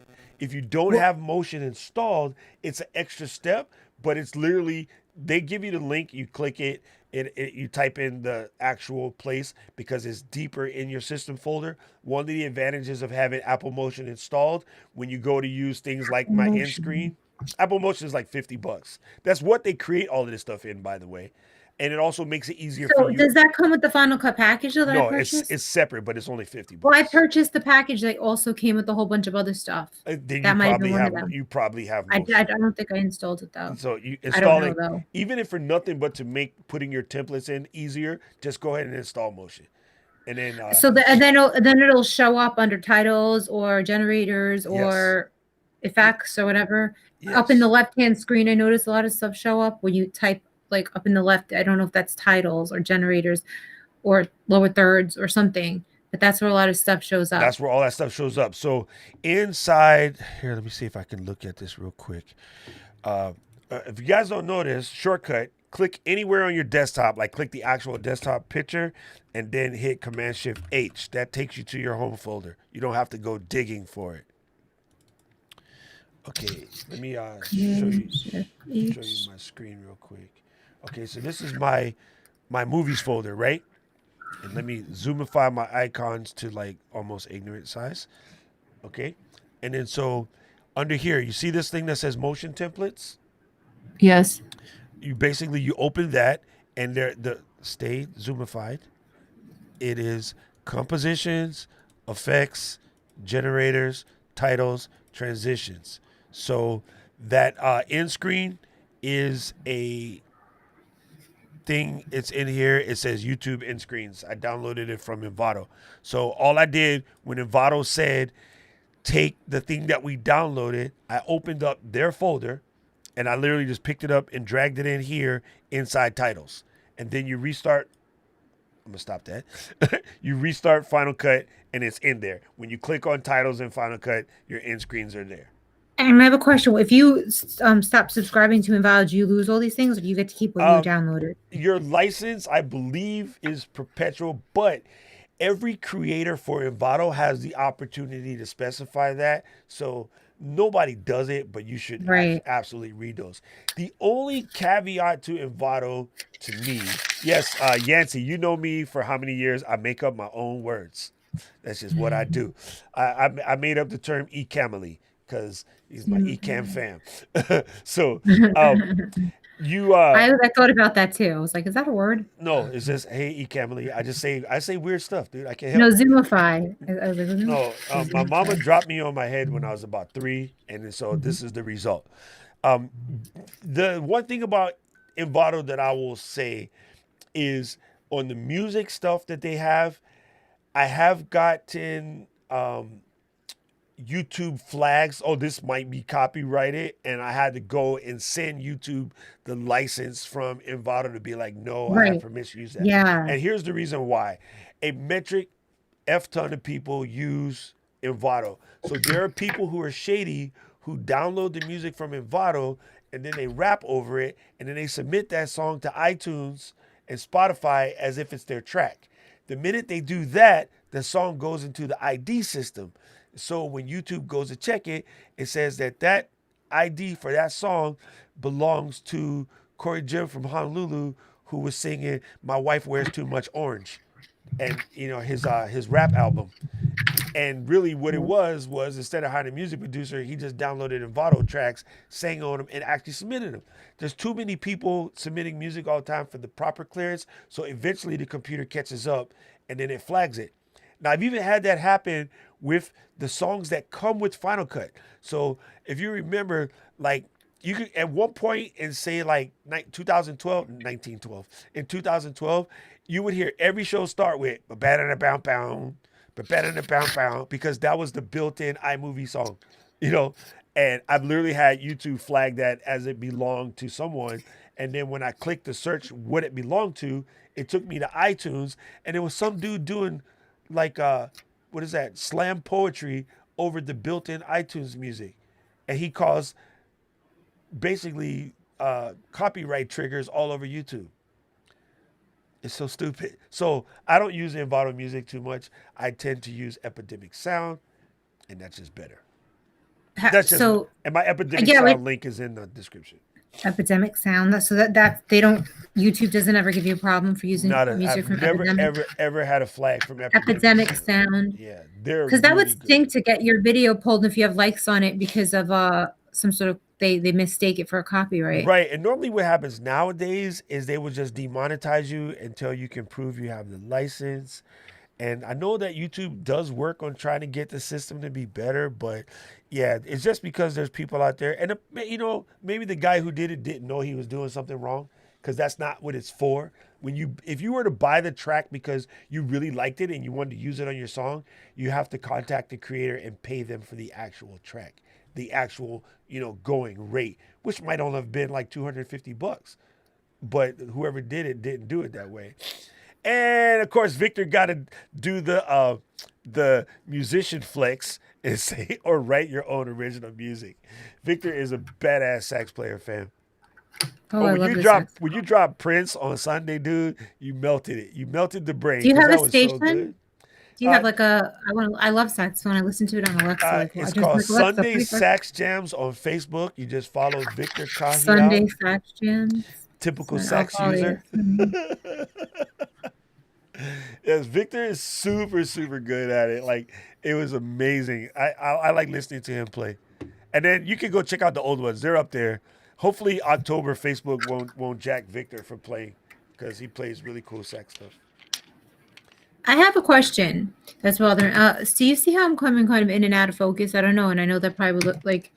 Is that my fault? Is that my camera? I just have my Yes, regular camera. that is the camera setup right now, but it just has to do with the Sony settings. There's some settings that you can adjust in there, and I can send those to you. It's Okay, relatively simple, but so I use frustrating. I use manual focus for this reason. The disadvantage to manual focus is when I want to show somebody my mouse, I have to hold it next to my face because my focus is here to here. That's all I have for focus. Everything after that goes out of focus. But on my on the 6400, we can flip the screen up so I can see I have the focus zebras turned on, and that means like I see a little red sparkly around my face that tells me I'm in focus. When the red sparkly disappears, that tells me it's out of focus. So Sorry, I'm doing this with my face, but I'm just trying to show you how like goes in and then it goes on. it's It's like right now it's probably a lighting situation. well, another And thing. Do you see how like Yancy obviously my said you're lighting is still really bad? absolutely gorgeous, but Yancy's a girl, Thank so she you, can say that she's not a creeper. thank you. Oh, I But guess do you I not said her see husband, so you already knew that. Never mind. like look how my hair is kind of like what I don't think I have a lighting issue because this I've used the same lighting on Zoom and it doesn't have the same problem right Well, as I am right now. uh, Zoom's different in how they do their stuff, and there's some stuff that you can do. There's other things you can do in Ecamm, like mask edges and blur background that would kind of help. Yeah, But I try this is to do why I that. tell every person that comes to me, don't use green screen if you don't have to. It is a absolute. Well, I have to because my You know room is what? very messy. My brother is a jerk. My brother said, Kara took over the stream. Everybody's watching Kara, the guest speaker. And Doc Rocking out. You know what? I, It's my Doc brother. has helped me so much. You have no Don't listen to him. idea. And you know what's Doing all funny? this. My brother is smarter than me, and I don't say that very often, but he is. But he's a pain in the butt. So that's what little brothers are for. Yeah, I'm just wondering, like, how I don't know if this could be fixed or rectified. Like, I'm supposed to do something Monday. You see all this fuzzy around me. At least I'm seeing that. Yeah, I'm so like That all has this. to what that has to do is your green screen. You're lit, but your green screen's not lit. So It looks like to when you me. do it for real, like how you're supposed to do it, you light the green screen first, and the green screen is completely perfect, even lighting top to bottom. Then you sit in front of that, and then you light yourself. Yeah, And that's what I did. but your body cannot block any of the light that's touching the green screen. So all of that has to do with the lighting on the green screen. And Let's again, see. I know Tim loves his green screen. I can't stand it unless you're going to do it right. I painted this entire wall green because you can see my Vader's arm. Like this whole half of my room is green. I did it for like 5 months and I was like, I quit. And I have one, two, three, four, five. I have 7 lights in here. Could this have to do with my camera settings too? Possibly. Not really. Mm, The cameras put that's out weird. a perfectly clean image. Yeah, I guess afterwards, could you just help me clean this up? I don't want to Um, bore people with. the other thing that's important too, though, what lens do you have on your camera right now? I have the basic lens, the ones I've always the kit lenses on the same camera Okay, you have, right? yeah, but see, one of the problems the kit lens will have, it only can go down to f5.6 depending on how you're zoomed in, or f4 if you're zoomed out. Maybe f3.5 if you're zoomed out. So with that kit lens, what's really weird about that lens, on the lens it says f3.5 to f5.6, right? So Right. I'm currently at f2, right? So the what's the word I'm looking for? The amount of bouquet or that you, oh sorry bouquet bokeh. oh, my brother and Chris was about to jump on my case. The amount of bokeh that's the blur in the background and stuff like that has to do with how small you can get that number. So when we tell people buy the Sigma 16 1.4, part of the reason why everybody recommends the Sigma 16 1.4 is because with the Sigma 16 1.4, you can be this close. Like my camera is literally less than my arm away. I can't even completely straighten my arm. My camera is that close. Your camera is that close, right? So by taking the F number and getting it as small as possible, you can make the stuff behind you go blurry. Right now, because you're on a kit lens and you probably zoomed it in order to frame, you zoomed it in order to frame what else is around you. Right. You put your camera in a position where it can only do f5.6. F5.6 is going to make the background in focus, and So what's the solution? it also shrinks the amount of light, right? So I guess. if you're going to have to use f5.6 and green screen with all of the light you have, you need to double it or triple it. It sounds dumb, but that's the way it works, which is why I was mentioning to you in a TV studio. Well, what Because kind of lens would I get then? A new lens, you're Sigma saying? 16 f 1.4. That's my And that sounds expensive. It's $400. Sigma. What is that? Does that go on with my? So you're saying if I ordered that lens, I would not have this problem with all this fuzz? But you don't have a green screen. Even if I put my green screen there, it would work. And Sigma for what? Sigma 16 1.4. Now, my brother mentions the same thing I mentioned too. Like, this is the reason why I don't use autofocus on mine. I use manual focus, so I know that it's only going to focus from here to here. So it's not trying to hit the green screen, right? And that also helps as well. Should I try that right now? Yeah.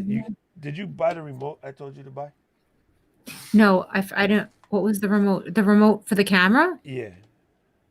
What did I do with my remote? I just I had it. wonder if I got a remote with the camera. Hold on No, a it doesn't second. come with it. You got to buy it. It's like $20. Oh, but I got the camera with the hold on, let me look.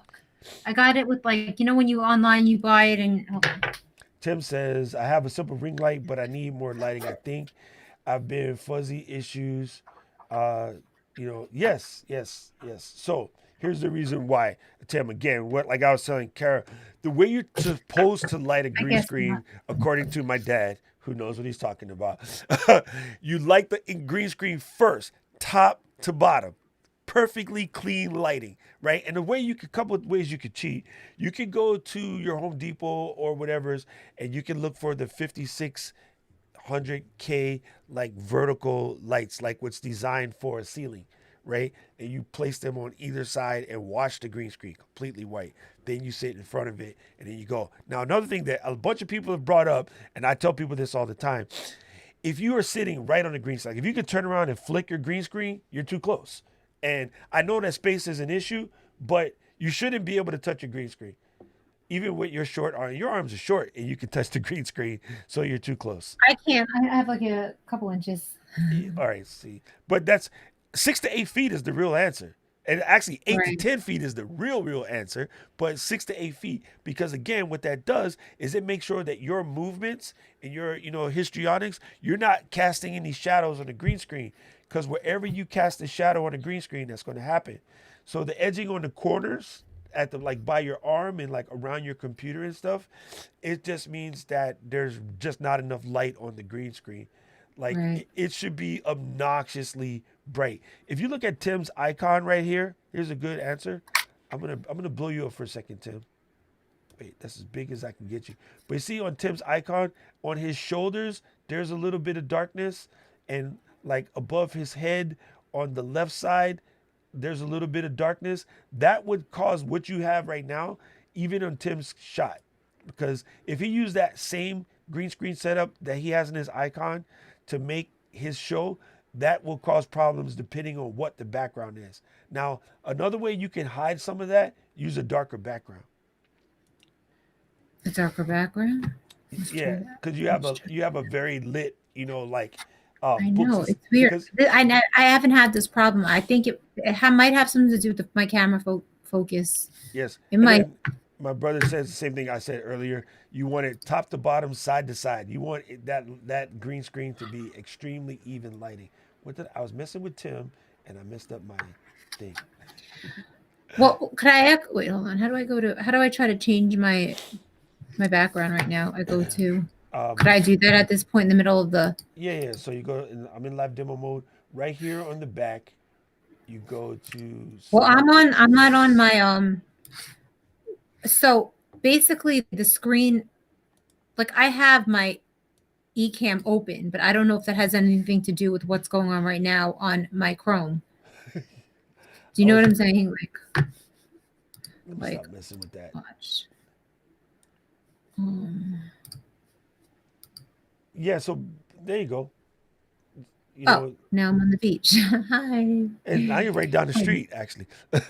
So yeah, I it like does. it. Again, it's literally of all the things you can do in video, green screen is probably the hardest, and it just requires so much tweaking. I tell everybody get away from it if they can. Yes, Kibiteki, there is some sensitivity settings, and she's kind of at the margins of it. You can tell because of the way the camera is fighting to focus. Yeah, there's something up with the focus that I got to deal with. Something's up with this camera focus. It must have gotten messed up somehow. Yeah, Because June, but it wasn't doing that it's a before with it. 6300, right? Your camera's a 6300, right? Yeah, but I didn't have this problem when I was. This is a new problem like that I had before. Then I switched the settings, and maybe it got switched back. I did something. I don't know what I did. I think you might have been the person who told me what to do, because who else would have? So I asked somebody to help me switch it. I switched it, and then all of a sudden the problem went away with the blurring out in and out, and the green screen was fine. So And the now all of a right sudden, now the blurring is coming from the camera's chasing focus. So there is such a thing as AFS in your camera setting, and that means autofocus single. So you press the button, it focuses on you, and then it stops. It's not going to change anymore. When you but go do I into have to AF, do that with the huh? remote, or could I do that? The only Just reason get up why and. depends on how your buttons are laid out on your camera. My focus button is here. I moved it to the front of my camera so I could do that. But I normally just use this and then What's the go. name of that remote? I'll go on Amazon and order this thing. It is RMT DSLR2. And it'll work for our camera. Yeah, it's just I have the It's same we camera have as the you. same camera, so it's not specifically made for It's for all Sony. Sony cameras. Okay, yeah, I'm blurring in and out. This is really bad. And then the other thing you could do, uh, she turns her head and focuses on them. Oh, that's the other thing. Try to take your mic and move it in front of your screen for a second. No, in front of the iMac, I mean, like so we can't see it. There you go. You'll stay focused better. It was trying to focus. Uh, It was trying to focus on you. Here you go, right. Scott. Thank you. Now, see, I told you my brother is smarter than me. I didn't even think about. I didn't even think about I that. tried to put the mic there so it looks official. Like Joe Rogan has his mic right in front of him. Oh God! Makes Do you look not like a start real that radio. fight. We have this fight every week on this show. Mike in the shot, Mike out the shot. Me and I Scott. think it looks cooler in the Thank shot because you, you look more thank you. You official. guys heard it from my friend from Long Island. And my girl from Long Island says, "Put the mic in the freaking shot. Leave it in the shot, people." All of you guys, I don't like the mic in my shot. It's distracting. You know when the mic is not distracting? When you look like that. Hello, stupid. I had to do my kid Miro. Stupid. The typical Brooklyn Puerto Rican girl. Stupid. Yes, Scott, this is it. Get one of those. Like I'm it's gonna move really, around more just to really, see. really, really helpful because like I don't want to mess with my camera. And what's cool about the Sony, I can go in the menu right now and you guys don't see menu. On some of the other cameras, when you hit menu, you'll see the menu in the thing. So I And can it's gonna jump on your computer. yeah, no, it would jump on. Yeah, it would show up in Ecamm, in other words. But because of the way Sony HDMI out is so clean that even when I hit the menu, I don't show it. I actually have to go in a setting and turn that on. Like if I'm trying to teach camera, I have to go in and do a setting that says show the menu when it comes out of the HDMI so that you guys can see what we're doing. It's kind of cool. So Okay. I like this little guy is a lifesaver when it comes to doing stuff like that. So yeah, I mean, what's going to happen? That looks better right there because actually, maybe even the light was probably reflecting into. I mean, the mic is silver, so it was probably reflecting back into the camera a little But I bit. wonder if there's anything I could do to fit. I mean, my green screen I think is lit really well. I'm gonna get up right now and hold No, on. it's just you think. That's not you're a I've boxer. always, I'm a video guy. I've always, I've always. This is the way I've been lighting my green screen forever. That's You not. It's know. still not correct. With Trust me. Zoom and with StreamYard, it was Here, fine. this is for Scott because Scott can't listen. Some people are dyslexic. He's here lexic. Too much DJing. But you know, and honestly, my brother's correct. The number one problem That looks is a little better. at the distance you are to the distance that you are is going to make all the difference. Like Right. it, I'm gonna push my camera out as far as it goes. Hold on a second. I'm not that gonna hear you that for a that would change second. the Let's see if game. that works. What do you mean? What, Scott? I just sent you the link. I'm not sending it again. I'm not listening to you. You're messing with me. Hey, well, write it down, dude. RMTDSLR2. You know what? I should have listened to Lester and just pulled in the link as a. Oh, it's in my kit actually, Scott. If you go to my kit page, it's actually there. Oh, wrong one. Why do I always press the wrong one? Yeah, if you go to my kit page, I actually put it in there. DSLR. Which is super funny because now that I think about it, Sony hasn't made a DSLR in eons since the old A series. So, well, Kara just broke the camera. Um, yeah, so I don't know why they call it a DSLR remote too. That's kind of funny, but that's what they call it.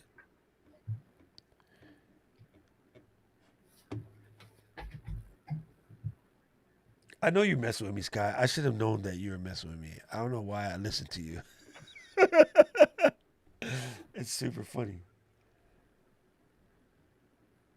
Every time I see people on Zoom or like Kara's background with pictures of the beach, I wonder where they stole the beach shot. Oh, now Corey shows up. We've been talking smack about you while you were gone, Mr. Marine. Semper Fidelis.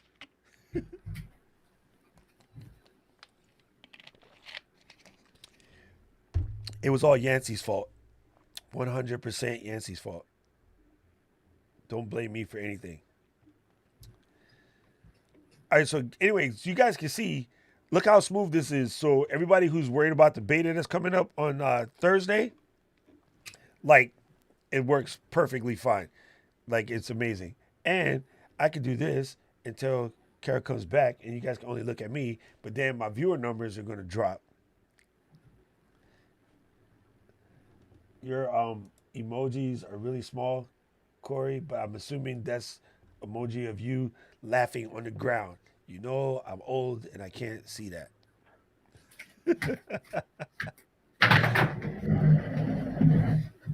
Bam. Now I'm farther. Let's see. Yeah, but then your iMac is blocking it. So you got to rotate your iMac out of the picture. Just grab the corner, left corner, and push it away. There See, you go. now I'm much further as far It's as I'm better. It's concerned. better. But what's happening is still at the bottom right now. That's because you It's horrible. the light at the bottom is because the green screen isn't the same color from top to bottom. It has some shade down there. Okay, I'm gonna try something. Hold on. June, you're funny. Yes, you're such a very very smart guy. Well, you can't put the light in the shot, lady. See, look. I got a question. Is the green screen at the bottom? Is it what's the word I'm looking for? Bunched up or is it flat?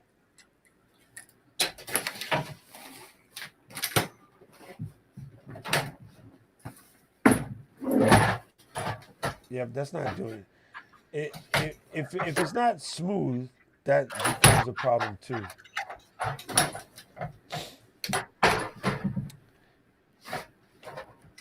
Yeah, Corey, Yancey, sorry. See, now I see Corey, again, I I see don't know. Corey's head, so I say Corey when I know it's you. I know that Zoom has that default pick, but they should just get beach pictures from here because they pick like Costa Rica and it's not as cool as ours. So, um, Yeah, this is Yeah, my brother's correct. Too bad we closed our shop. This would be the perfect spot for. Hey, this is brought to you by Video Life. If you need lights, camera, proper green screen, or three smart people to teach you how to use all of this stuff, come to Video Life. We're right around the corner. um, Yeah. so part of the reason to carry on the bottom. Wait, you're over here. On the I'm bottom, gonna try to relight this whole thing like in a little if while. now you gotta remember your green screen. If it's bunched up at the bottom, like you know how when the thing is touching the bottom of the ground, if it's like that where it's not fully tight, Right. like if it's like this, you're gonna always get that because light gets stuck in those cracks, right? It creates Well, shadow. So when you see in a like studio, wait, that's not even green, that's my green screen. but it's white. No, it's not. It's green. Okay, what's showing up is here. Leave that there. Let me try something. Wait, wrong one. Let me go like that. So to me, it looks pretty even. I mean, I guess it's a little darker at the bottom, but not around my. Why is my head doing that whole like fuzzy thing? But see, what's funny is yeah, even if I pick the greens for you, like if I'm messing with it, it's still it's better. It's better. Oh, and the other reason why that you have that problem as well is you need a hair light. Okay. So that goes between you and the green screen, coming backwards, facing at your head. But see, even just I don't think I have room for that. It's gonna show in the shot. yeah, so don't use green screen.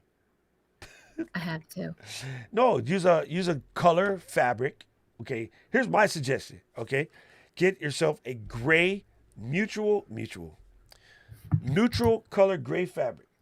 Okay, and then let's just say you want your show color to be this. You take this and you point it at the gray fabric.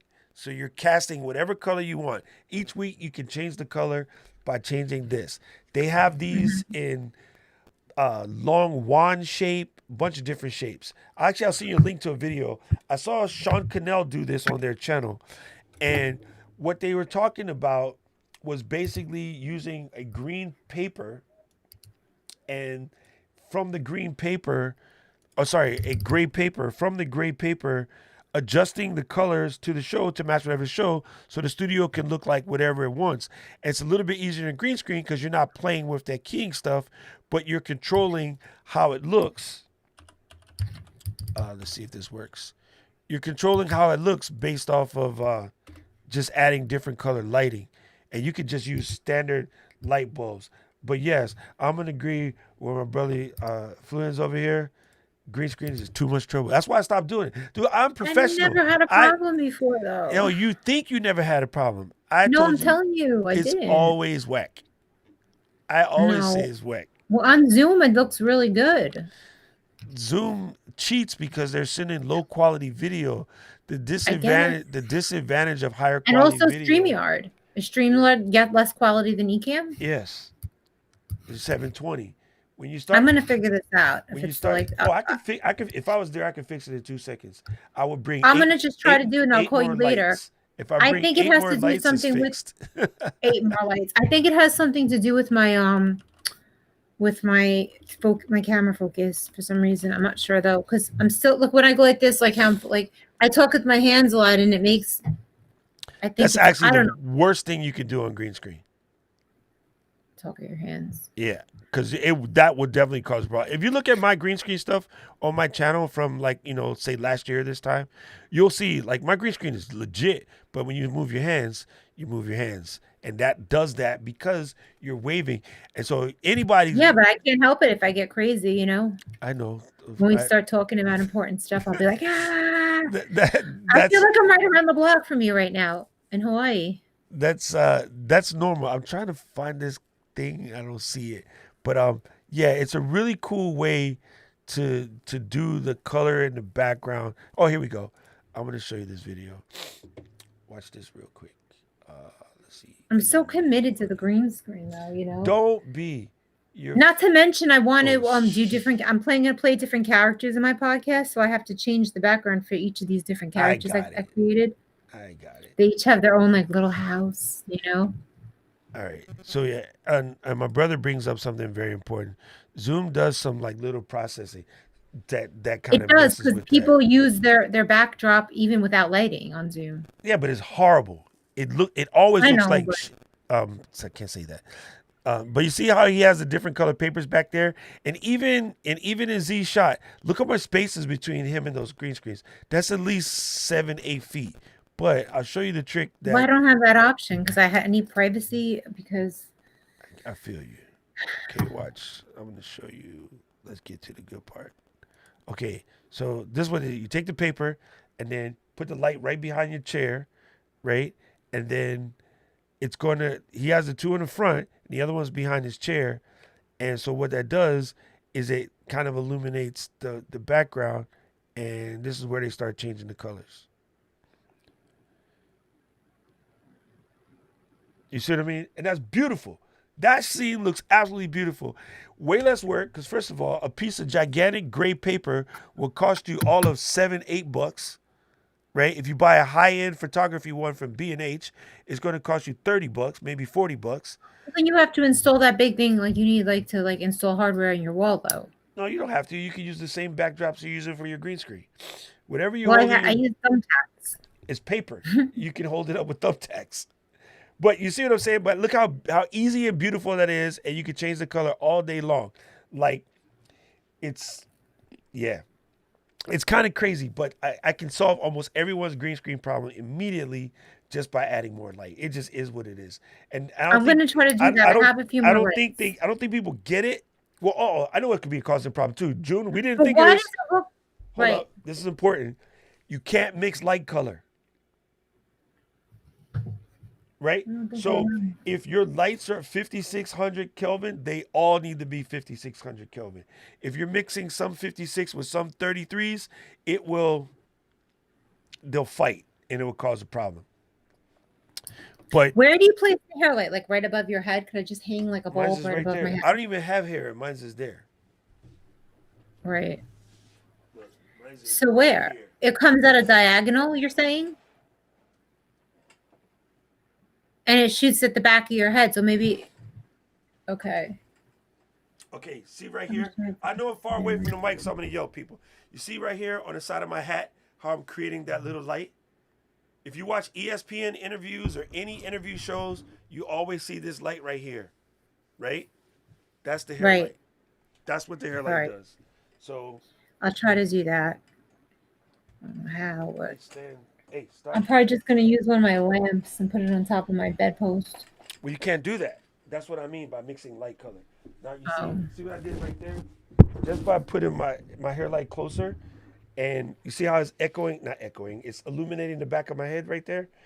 That gives a better look to the shot, just like that. Now, the reason Right. why I don't leave it there all the time is if I go to just me, it's there. I don't mind leaving it in the shot. Some people wig out. I kind of moved it the other day and I never put it back. See, you have a lot of space. You're very lucky. I maybe have to rethink where I do this, what room in the house. Well, that's why I moved my studio. I used to do exactly like you, where, and again, if you look at my channel and some of the early videos, you will laugh. The screen was literally, I was bumping into the screen. Like, and I thought Yeah, it there has looked to good. be a better solution than this. This is frustrating. Yeah. Yeah, it's funny. It's funny. My brother has a hilarious joke, but it's actually kind of true. Zoom is like going to McDonald's, whereas live stream is a little bit more like Chili's, and then Chili's. or And actual what's like TV the steakhouse? a TV station where you got everything. You know what I'm saying?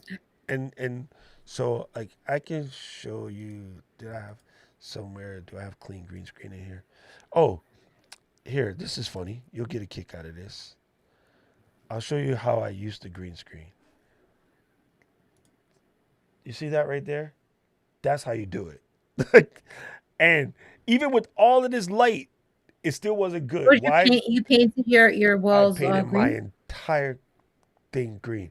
But even with all of this light, it still wasn't correct because you can see behind my head on this side, there's a hot spot that was coming from this LED right here. And this LED on the side was illuminating the side of my head. And that's how you eliminate the ghost lines. You know, everyone has ghost lines in their green screen. That's what I was doing there, was using that light shining at my head. And that particular one, I didn't knock it out. Now I'll show you what it looks like when it's actually knocked out. and it looks better, but it's still not perfect. Okay, here we go. This is what it looked like when it was knocked out. And I have almost zero halo, but I'm also extremely cognizant of moving my head around. I'm not bouncing too much. But if you look at my shoulders, it's a little soft. And this was not using the built-in green screen in, say, like Ecamm or Zoom or OBS. This is using a $900 green screen plugin. And it's still not perfect. The other problem Right. the problem underneath most of these hats is green because of the baseball field, right? So my hat, I actually taped my hat with with black gaffer's Right. tape because underneath here is green. But you can see where it's falling apart. When I held up the drive just then, it started to do that dancey thing that yours was just doing. Wait, if I turn off the CCs, hold on, sorry folks. A little bit ago when I was holding up the drive, you can see it started to fall apart because the green screen, it doesn't know how to see that very well. You know what I'm saying? Also, I was trying to be really micro in the hand movements because where it's going to fall apart is down here in the corners. And yeah, it's kind of crazy how this is now. Another thing that's very common when you do this, when you see people do it in the studio, they actually crop the viewer so that they're only green screening this much. They try to ignore all the sides because the sides fall apart. And that's harder to do in a live streaming software.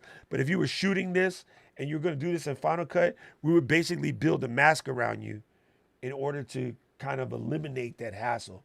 And I know Tim was playing with masks the other day, but that's what I never understood what masks are. That's a whole nother freaking thing. That's same another day, another same story. as tape, like masking tape, right? So with the mask edges feature in Ecamm, you can kind of like is only going to want to do this, and it kind of you're only green screening exactly around you. It kind of pulls the picture in, but it falls apart when you stick your arm like this, and your arm disappears because the mask is there. Right. So yeah, you kind of got to be cognizant of all of that. And so going back to where my man Fluid Henry said back a minute ago, green screen is just too much hassle. It's a metric F ton of work for a little bit of joy. It's just not it. It's so nice seeing yourself like on the beach or in a beautiful You know how I see mansion or in myself on the the beach? I walk woods. across the street. Well, you're lucky. I walk across the street and there's a quickie mart. Yeah, Hey, that's what it when is across the I was street. at home, when I walked across the street, there would be a dead body. So there's that. Okay, So watch. I'm gonna get really funny. So this is the other way that you could do it, and it it's kind of funny, but it does work. So this is super old video, 2014, but my backdrop is literally an inch oh and my a God, half, you look different. to 2 inches behind me. But I just use black because you don't have to fight it. You see what I mean? Like literally Right. that backdrop is right there, inch and a half, 2 inches behind me. And wow, this is when this router was the hottest thing moving, so this is really old. But if you can get your situation where you can use oh wait, it's leaking. Did it leak? Oh no. But like yeah, the reason why I use black was just because it was way easier. But even still with that, you see you get some haloing around the finger because the camera doesn't know what to do with that. And I was using just like really, really crappy lighting. It was what I had at the time. So yeah, if I mean, for all intents and purposes, if you can, I would probably tell you to stick with a solid color backdrop for now and not fight the green screen because it's the first and only thing that will take even a really good show. I'm sorry, and make it look really, really horrible is green screen. Yeah, but I had a really. I'm gonna show you right now, just I've so seen you it could see. before. No, no, no, no. I'm gonna show you. Hold on. Okay, listen. Just. See, I trust her what she said because she say sew to fit, which means she actually knows how to sew. She said get some really beautiful curtains, like a gorgeous shower curtain of I don't know how. of her. I can't say Parisian or Persian, Parisian. From Paris. I can say it, but I can't say it. A good Parisian scene, and yeah, there you go. Okay, so now I'm gonna share my screen. I'm gonna be super technological. Hold on. Share. Wait, no. Application window. Okay, Yeah, watch. that's what Now pay ES. attention That's to my. what This is ESPN me and my does. friend. That my. Okay, now look. This is an example. Could you see this? Yeah, I can do that. So this is me and my friend, Vanessa. You know Vanessa. Yeah, With the green screen. Oh, there you are. yeah, I know. Yeah. Okay, But but look. I can Now this see. is my friend that insisted on using his Zoom screen, and that looks terrible. I mean, like he wanted to use his Zoom screen. He didn't want his kids' stuff showing all over the floor. He's like, I'm using my U.S. New York City green screen, whatever. He used it. Didn't look good, but look how great we look. And But this is a green screen on Zoom. There's no like what's going on now. I don't even know what to call it, like but blurs when and. we were recording that, it still comes in and out because Vanessa would disappear every once in a while when you change positions, Well, right? that's not happening anymore because from now on she's going to be downstairs on her laptop because we look weird in the shot together. I came across this because look, it looks like he's weirdly oddly sized next to us. Everyone has to be in their own shot. You know what I Yeah, yeah, mean? yeah. That's I know, 100% understand. So again, part of the reason for that though, So I thought I had this resolved. You know? no, and again, it changes every time. Part of the reason for that, why it looks so good when you and Vanessa side by side, her chair is blocking the part of your green screen that's breaking down right now because it's I'll not show you another evenly one. lit. But I'll show you another one. Do you understand what I'm saying? No, Her I get it. I with get her it. chair there, her chair is blocking the upper part of your green screen is gorgeous, right? The bottom part of your green screen is not gorgeous because it's not properly lit. So her chair was covering that, aka creating a mask.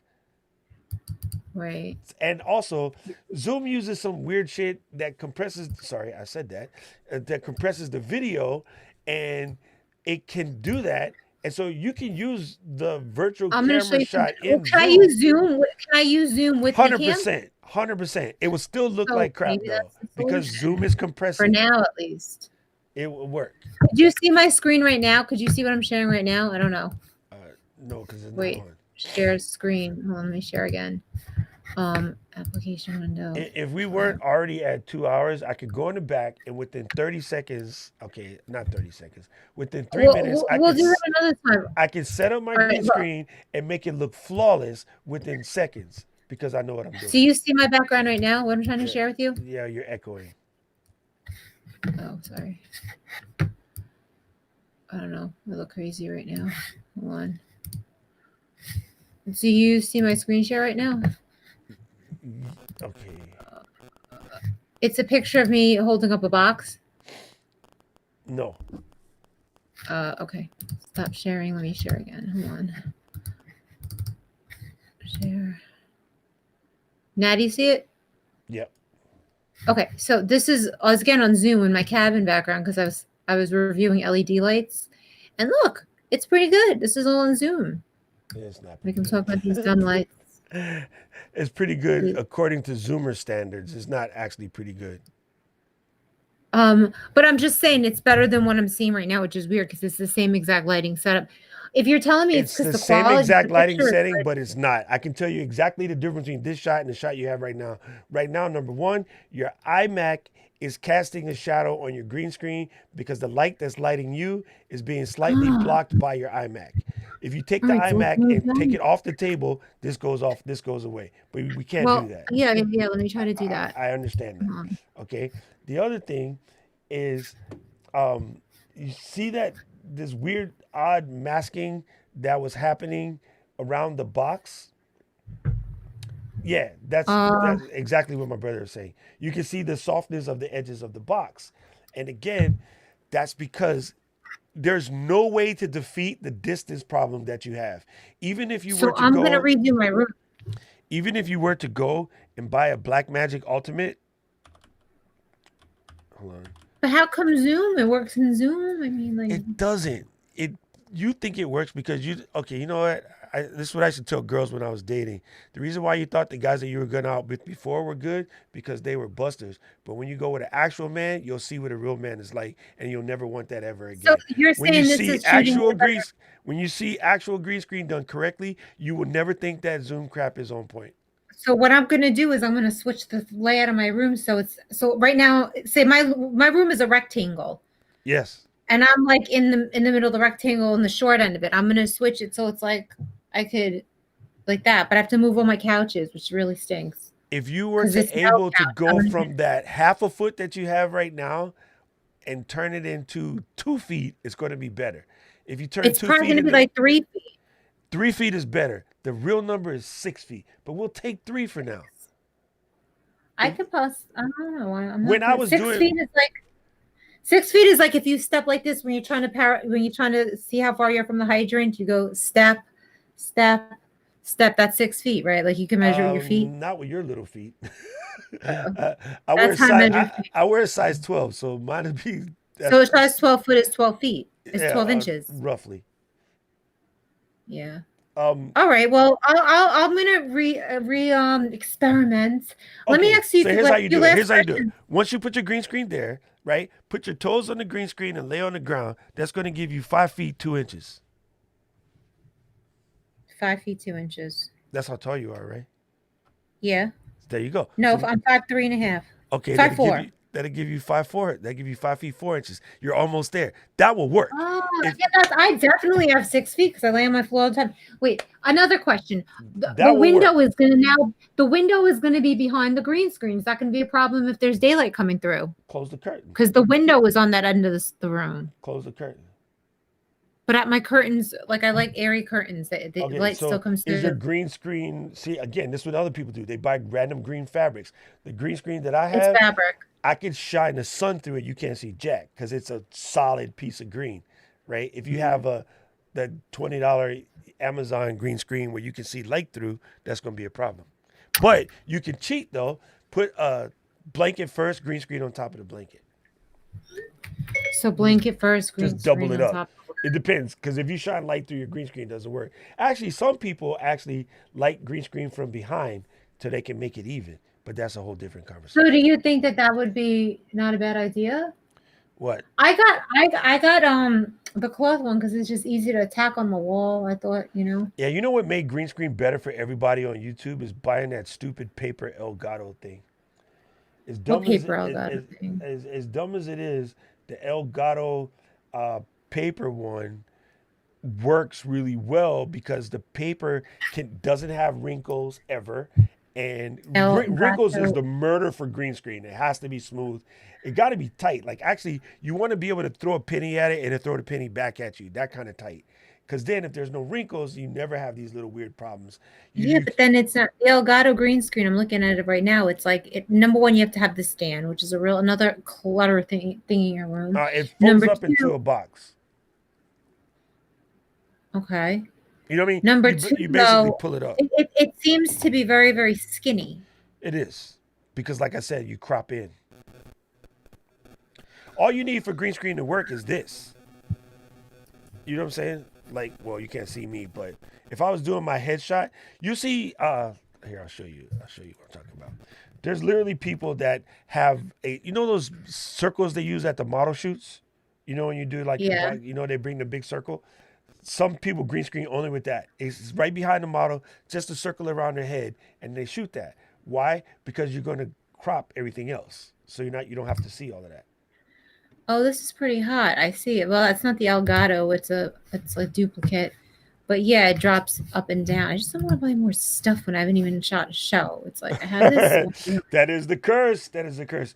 Let me show and you. it's like I'm Sort of using fit. this old blue Nessie from 20 years ago. I'm like, gonna get used out of this thing if I like, whether like I'm not getting a new mic and like do use it at least 10 times.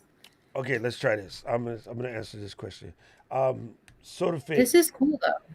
If you have this iPhone and the cable, and you have Ecamm, you're done. Super simple. You plug in your phone with the cable, and you turn it on, and then you turn on the camera. I'm gonna use Filmic Pro because Filmic Pro hides all of the stuff, I and always wished I could use Filmic Pro. then there's the answer to your question. It's my iPhone, and then I can flip my camera around. Right now, see how you see all of the things. if I were to basically flip my camera around, go to selfie mode, and then when you tap it again, all the stuff disappears. So that's it. And again, to adjust my lighting, I need to, you know, do that or hold on to it and adjust my lighting by, you know, getting it Well, you're correctly. using your iPhone right now to shoot then, not your Yeah, yeah. Because no, that was her question. Her question was using, uh, film in an iPhone. being able to use an iPhone to do one of the streams. So yeah, that's it. I mean, literally, all you need is your iPhone cable and Ecamm, and it's kind of sort of built directly in. You don't have to do anything special. It's just part of the deal. Now I gotta get rid of my funny looking face. All right. Well, could I ask you a few Yeah, more I just questions that's before hey it hey before we go? yeah. I just realized something. It actually knew how to do the right way. I thought it would have our names in the wrong spot. Uh, Could I ask you a question though? So yeah, if I that want, goes away. okay. Oh, No, sorry. Go ahead. I was answering a question because that does go away. There's a bunch of apps that do clean. Actually, one of my favorite apps is called Camo. If you're not gonna do all of the fancy stuff with like this is Camo. If you're not gonna do the fancy stuff with Filmic Pro, this might even be better. Um, yeah, it's just really a cool way to do this. So I tend to like um, the Filmic Pro model better. Just do. But Camo is my favorite app when you're going to leave a phone stuck and you're never going to move it. So like if I was going to take my iPhone 8 because I have it and I'm going to like leave it in my studio on a tripod, I'm probably not going to mess with it because it's my old camera. I would probably use Camo. It's a little bit more connection friendly and simple. And that's made by a company called Reincubate, if I remember correctly. I will put the link to that in the description for the show. But Camo and Filmic Pro are the two best. I'm not a fan of Epoch Cam or whatever everybody calls it, Epoch Cam. And the other one is called Clean or something like that. I found both of those to be buggy. So Filmic Pro or Camo, your best options for using your phones.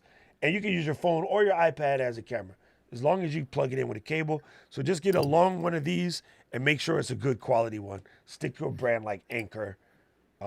You know, if you're going to use a long cable, you can get a 15-foot Anchor cable for like $20. Anchor. Okay. Anker.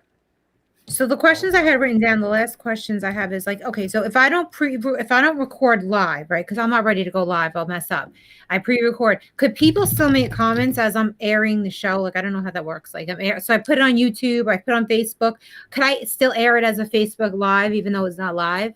technically against their rules, but people do it all the time, so just do it.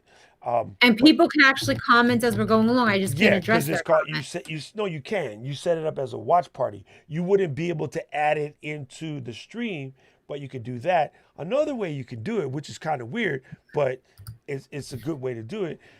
You know how we were just looking at my YouTube channel? Hmm. You could play the video there. You could put yourself in the corner as a pip, right?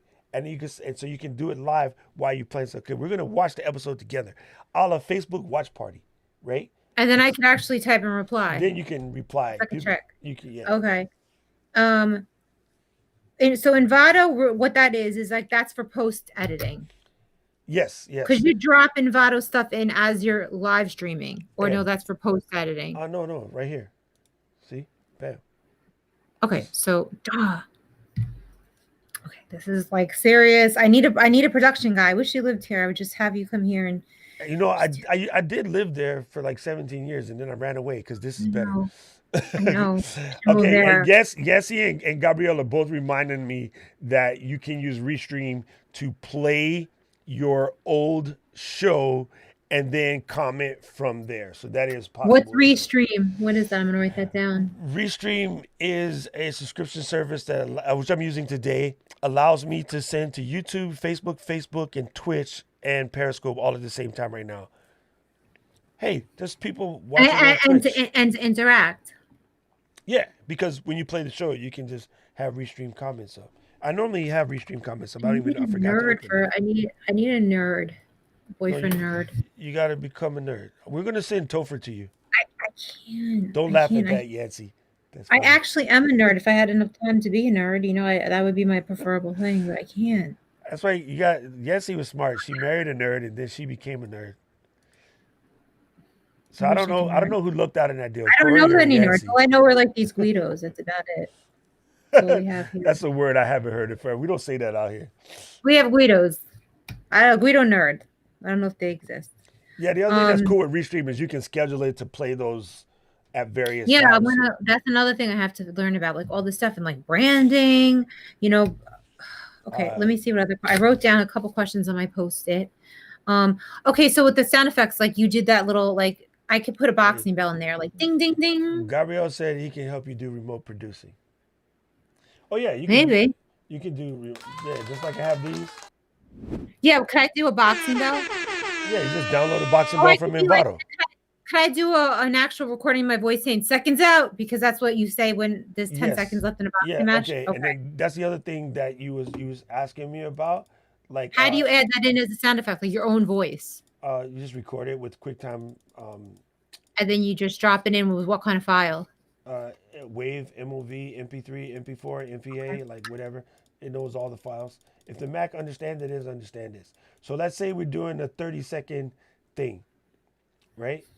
So I'm gonna put this on the screen, and then so we're getting ready to have a 30 Oh, so second. you're able to have a timer. That's what I wanted to Yeah, ask you. I Yeah. know you was gonna ask Where me did you that. download that? You don't. It's part of Ecamm. So Ecamm has timers. So if I'm taping someone and I'm like, you have 30 seconds to talk, they'll have that and they could see it and the audience could see it. Holla back. And I could do a minute, 2 minutes, like anything I want. Oh yeah, And look. that's a feature in I Ecamm. just go to edit, and bam. So that I don't have to download anything. That's right in there. That's really good to know. You see me? I can Really make good. so that's why on my very beginning of my show, I have this, right? And there's my timer there. So I set the timer, and right now I do 3 minutes, but sometimes I'll do 10. Like if I know I'm gonna take a hot minute. You know what I'm Right. saying? And Right. so yeah, and you can make this any kind of color, any kind of font, like whatever you And want. you could drop that in during the show. You're like, Yeah, everybody has 30 you can seconds to move it like around. You can make it like whatever. mad obnoxious. Awesome. That's really cool. All right. And so how about sound effects is good because I did a demo again with a debate and people kept talking over each other. So I want to have a bing, bing, bing, bing. And they couldn't even hear my bell that I had my live bell because they were getting so crazy. So I need to have something that like blares in their ear, you know? I have my So what you call it turned down a little bit, but let me see if I can find this real quick. Here we go. Boxing bell. Oh, that was loud. Ouch. it would have to be, I didn't hear it. See, I'd Because want my guests to hear it so they all yeah, shut up. I purposely did it so you can't hear it, but give me 2 seconds and you'll hear it. All right. So I got it here. This is great. Like, this is really great that I could do this because is this capability in StreamYard? I feel like it isn't, but maybe No, I'm I wrong. don't, not that I know of. I don't get me lying. Okay, look, here we Yeah, go. that's just why I like StreamYard really. Yeah, like really great. Now, if And I then need I'm to gonna make be it like, really loud, I go like this. Ow. But yeah, there you go. So you can do that. all right. And then what about like okay, so I saw some stuff in Envato. I don't know if it's in StreamYard where now say if I want, when you see right before, the format of my show is two people are going to be debating each other in the context of sort of like, a fight. So to put a graphic like a box saying the rules, like 5 rules, like no talking over each other, no whatever. Hold on, I'm getting a call. I'm ignoring it. So you know what I'm saying? If I want to put a graphic up with like the rules, You just this is drag the it in. rule. Just drag it in. Okay, Like, drag it in. So I could create that in Envato or I could create that in Canva. yep. Okay. And then what about if I wanted to do like Yes, he's funny because like in Hawaii we say enough already, so we would just have a graphic that says enough already. all right. That's funny. And again, No, I'm gonna have stuff too. I want to have funny stuff too, like funny like sound effects, like oh, like you know what I mean. If somebody says something like that's blow, I don't know. I'm trying to think of it, but what about graphics? Like if I wanted to do like a tail of the tape, like how could I create a tail of the tape between the Keynote. you know what I'm Keynote. What's Keynote? It comes with your Mac. It's What does it do? it's a PowerPoint for the Mac, but it's Keynote. Well, couldn't Tell the Tape just be created in Canva as well or in Envato? Yes, you could. Basically, it's showing the specs on each person, like where they're from. I wouldn't call it their reach, but I don't know, like stuff like that. If I wanted to do like a spoof of like a Tale of the Tape. Yeah, absolutely. You could do all of that. Okay, I and would just go like this. Boom, enough already. Boom, boom, boom. right. That's what I'm gonna do. Oh my god, I know that guy too. Of course you Um, do. I actually have a picture of me roughing that I could flash like that. Yeah, there you go. Um, And then you Photoshop it out and you put it in. Wait, let me answer this question real quick. Uh, Andrea said, how do you start the countdown video? Wait, I just can't read now. Video at the start or before the actual scheduled time? I start ahead of time, right? So if I do my 3 minute countdown like I did today, I start the show at 57, right? 7:57. I press restream. I turn on the countdown. And then a cool thing about Ecamm, I don't do this just in case I screw something up, but let me show you this real quick. If I go into live demo mode here and I go into my countdown, when I double click this guy, I can say auto start, which means when I start the scene, it automatically starts the countdown down. Also, I can put go to next scene with finished. So if I do that, when this countdown is over, it would automatically play my intro scene over here. But yeah, so you can do really cool stuff with that. And so in Kara's case, right, we would be doing the countdown, and the countdown, that's where I lost where the heck I was at. Boom, let me try that. And nope, that's my frame, but let's put Kara back. So I got this image over here, which is the picture of the ref, right? So just to give you an idea, I'm gonna take and add a new countdown. I'm gonna make it really short, just so you guys can see this. I'm gonna make this countdown 10 seconds, right? And 1, 0, and come back over here and go down. All right, and then I'm gonna take off auto start for a second. So here's the countdown. Let's just say this was the round, and Kara and I were going on, and we're doing our, sort of argument thing. Now, one more trick before we go. I'm gonna go to this image right here, which is the ref, right? And let me just actually put it back to just him. So here's the ref. I wonder if I could use that, or could I get in trouble like using that ref? You'll get in trouble if you use this. But I have to use. I I'm don't gonna even. take this and I'm gonna add that to the scene. Okay? Now, I'm gonna take the other scene that's Kara and I'm gonna duplicate that and I'm gonna put it underneath this scene. Okay? So there we are. And then so here is the timer. Now, let's just watch this. So we're gonna play. Kara and I are yakking away, and hopefully I pressed all of the right buttons. And then, okay, it's coming down to the end of the argument, and I go, and I win, mic drop, and I didn't do it. See, I messed up. Hold on, you got to click that again, and you got to say go to Could the you next add that scene. in later, just in case? Could that be added in post? You can do anything in post. All right, here we go. There's the timers going, and I'm going to press start. I moved it to 5 seconds. Anyway, so it's coming, and here's the end of the timer. And then bam. See, you can just have it flow automatically. Also, if you follow the show, you know that we could do all of this with Stream Deck as well. We could go into a Stream Deck situation where we hit a button that creates that run of events. So I could hit a button that's round one, right? And in that hitting that button, I could play a video, round one, fight, and then it goes to the 2-shot, and then they're point counterpoint, point counterpoint, point counterpoint. Timer's over. Ring the bell, show the referee, come back to a neutral pitcher. You can do all of that from a single button press. Would you consider being my doing what your friend suggested for me for the first show on Monday? So this Gabriel says reach out That to was a him. really good idea.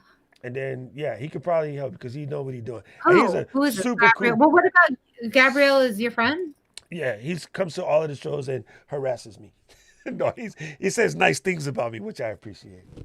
And then But why don't you consider doing stuff like that? You know what I mean? I'm busy. I'm busy trying to rule the world. I don't want to do that kind of stuff. Hey, Keisha's in the building. Yes, it's a dope idea, right? Right? I think it's cool because with the Stream Deck, you can basically set that up. And then Andrea, to do your extra ports, I will send you, or I'll put in the comments. So leave a comment on this video, and I will send you a couple different hub options that won't steal power from your system, so that you can add more stuff. Because believe it or not, this iMac only comes with 4, but I probably got 12. I'll show you how to do it. It's This is actually some serious stuff. I was thinking of just going to one of those studios in Brooklyn where you could just like you have engineers and you sit there around like a table, like old Nah, school you style. can do all of this stuff with Ecamm. Like seriously, you can do it. It It's a requires lot. yes, holla back. I want But my first episode to come out like phenomenal because then I don't want to put it out there and people are like, oh, all this right, sucks, and they don't watch it a so second let time. me fix that for you real quick. This will be something common when you listen to all of us quote unquote Ecamm teachers or streaming teachers or OBS teachers or whatever. The number one curse to done is perfection. Don't worry about perfection. Just start where you start. You saw my early videos. Yo, I'm not even embarrassed by it because that's where I was. But then you see what No, I'm I putting know. together now, and it's better. And again, it's even better today because I can actually bring on a guest. So like, once the Ecamm software fully rolls, which is starting next week, see, and again, even I, who know what I'm doing, forget to take myself out of live demo mode. Hello. So we will, and it's just going to get better. Like the ability to bring in a person, like I can have Andrea come on answer her question. I can have Keisha come on because he was asking a question about music in the Ecamm community. I can explain it there. I'll be able to rotate guests and do all of that. So like it's getting better as we speak. Well, how So much just practice do you think you need to like I ain't be able to practiced do that nothing. kind of stuff? I downloaded Ecamm and I went live because if you But I want to practice, be able to put all those. My show is different because it has all the bells just and it has practice to it. monitor all these obnoxious Practice it. people that are screaming Make over a each other. dummy YouTube channel. Make a dummy YouTube channel that nobody else can see, and just go live by yourself. And then Well, do I have to go live? Can I just shoot it without going live? I would, yeah, you can, but yeah, you can. The only advantage of testing it going live is what hang-ups or caveats you're going to run into when you are live. But Right. yes, you can pre-record it, but everything you realize that you have to fix in post, learn how to do it without fixing it in post. Because the number one thing that will slow you down and why I do lives instead of what I It's used to feeling do is close. record it, because I'm an editor. Okay, I'm an Right. editor So you by would drive trade. yourself crazy. I drive myself crazy. I would sit there. I would edit some like 6 hours, just tweaking Yeah. the dumbest stuff. So the idea of Yeah. going live is when this is over. Once YouTube processes this video, I'm gonna trim off the very beginning where I played my thing, and the rest is just gonna be there. So all of the mess ups, all of us talking about green screen, all of my brother's dumb comments, whatever, it stays. Just because then people just know I'm a regular dude. I'm just like you. Although some of you guys think I'm professional and all this other stuff, I have the same problems as all you guys when it comes to doing live. And I am a really good editor. I'm not as good as my brother or my dad, but I'm a good editor. And I don't want to edit. And so it's like my when I was training, believe it or not, people, in my fluffy self, I used to be a bodybuilder. When I was training, my trainer used to tell me, the minute you come home from work, put on your sweats, because if you don't, you will not go to the gym. Yeah, no, I agree. I usually leave my clothes out to work You out go on the couch and directly into that uniform. Once you're in that uniform, you're like, okay, now I look like a jerk sitting here in my workout clothes in the house, leg up, bag of Doritos. So you just can't you can't do it. So you got to put yourself in that mode. And the other thing too is just like keep practicing, just keep practicing. If you watch the very first episode of DJ's live streaming and you watch at where we're at right now, bruh, it's dope. Like what Scott and I, even getting our timing together, being able to like fight each other and love each other to the best that we can, because me and Scott fight constantly, but we love each other, and just like getting our flow down and getting our lighting changes. Like he's changed his lighting about 87 times. He was always tweaking. I'm tweaking. As soon as we're done today, I'm gonna tweak this whole studio. I'm gonna change the whole backdrop. Like eventually all of that's going away. I'm thinking about creating a black slat wall and just more lighting, because I want that to be more dark. It's weird. I'm just that weird kind of guy. all and right. and then Well, like thank Andrea says, like every show is practice. And now you got to remember, the more bells and whistles and stuff you have, you are adding to your level of craziness. But just go in there, start with simple and work your way up.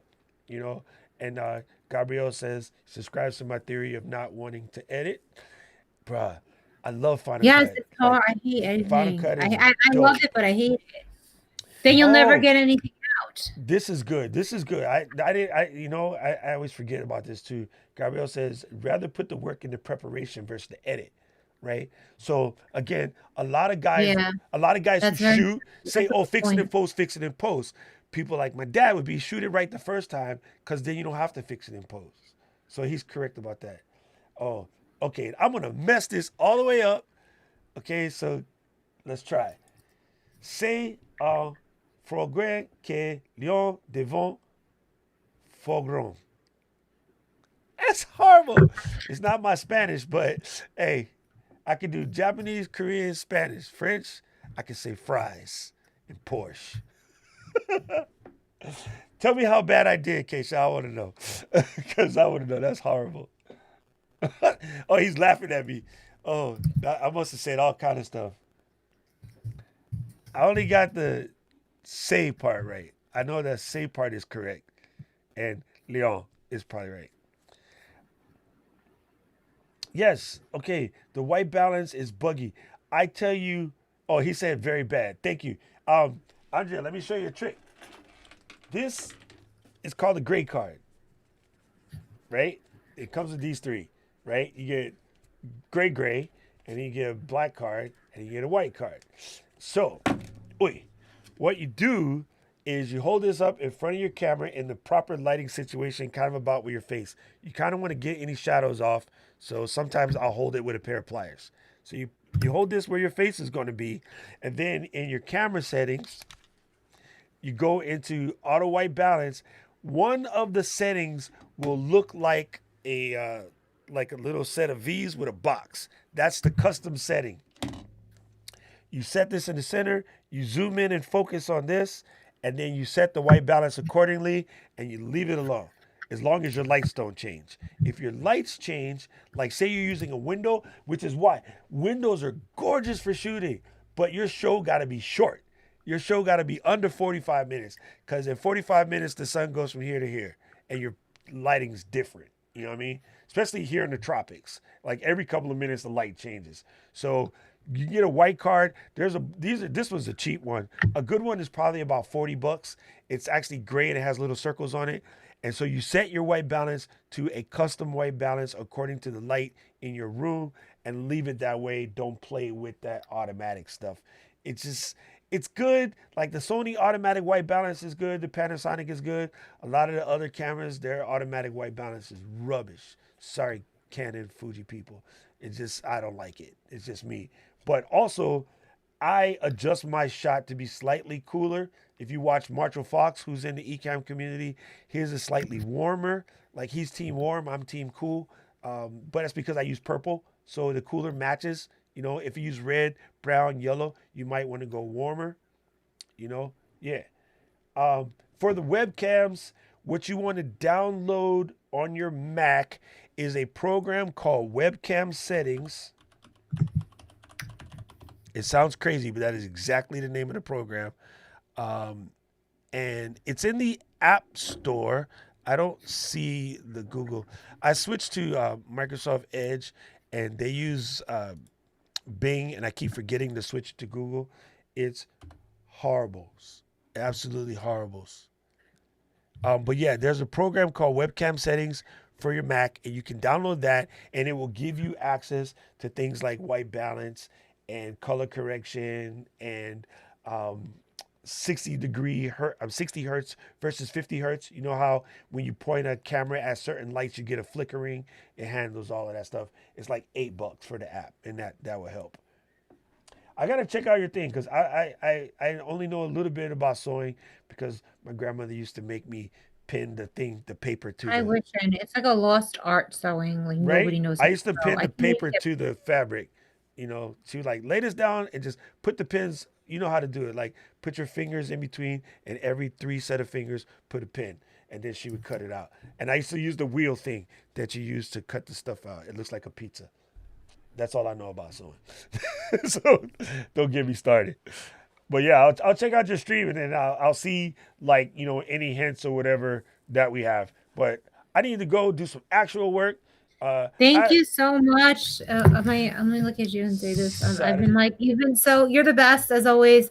I'm gonna set up my whole new room. Thank you, and I'm going to send you a picture or call you later. Okay, and And yeah. I'm hoping you'll consider just being my like tech guy once or twice until I get this straight because I trust you. Oh, I'm definitely going to watch your stream because I was curious about having a camera on each sewing machine. That's pretty rad. Like that's ambitious. That's super ambitious. Yes, we'll check it out. Anyway, so you guys, this is how we do it. Every Tuesday and Saturday, basically live question and answer show. Tuesdays, I'm normally teaching you something, and you will have question and answers at the end. On Saturdays, it's going to be like this. You have your crazy friend from Long Island call you, and then you just work things out live and in person because it's like the best way to do it. You kind of got Well, to, I'm gonna take all your advice and we'll see what happens. I'm gonna yeah, you like got to literally. dive in. Yeah, Yancy mentions it a ways back. She's like, yo, you just literally got to just do it, and don't don't get too caught up in perfect. Like perfect will mess you up. And I was that dude. Like I was that dude buying what's the word I'm looking for?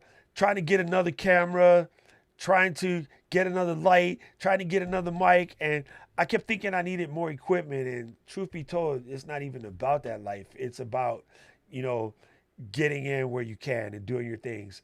And Yeah, uh, I know. I don't care about more lighting. I just have to set my room up better. It's real destructive right now. It has like equipment everywhere. I just need to like have a good setup.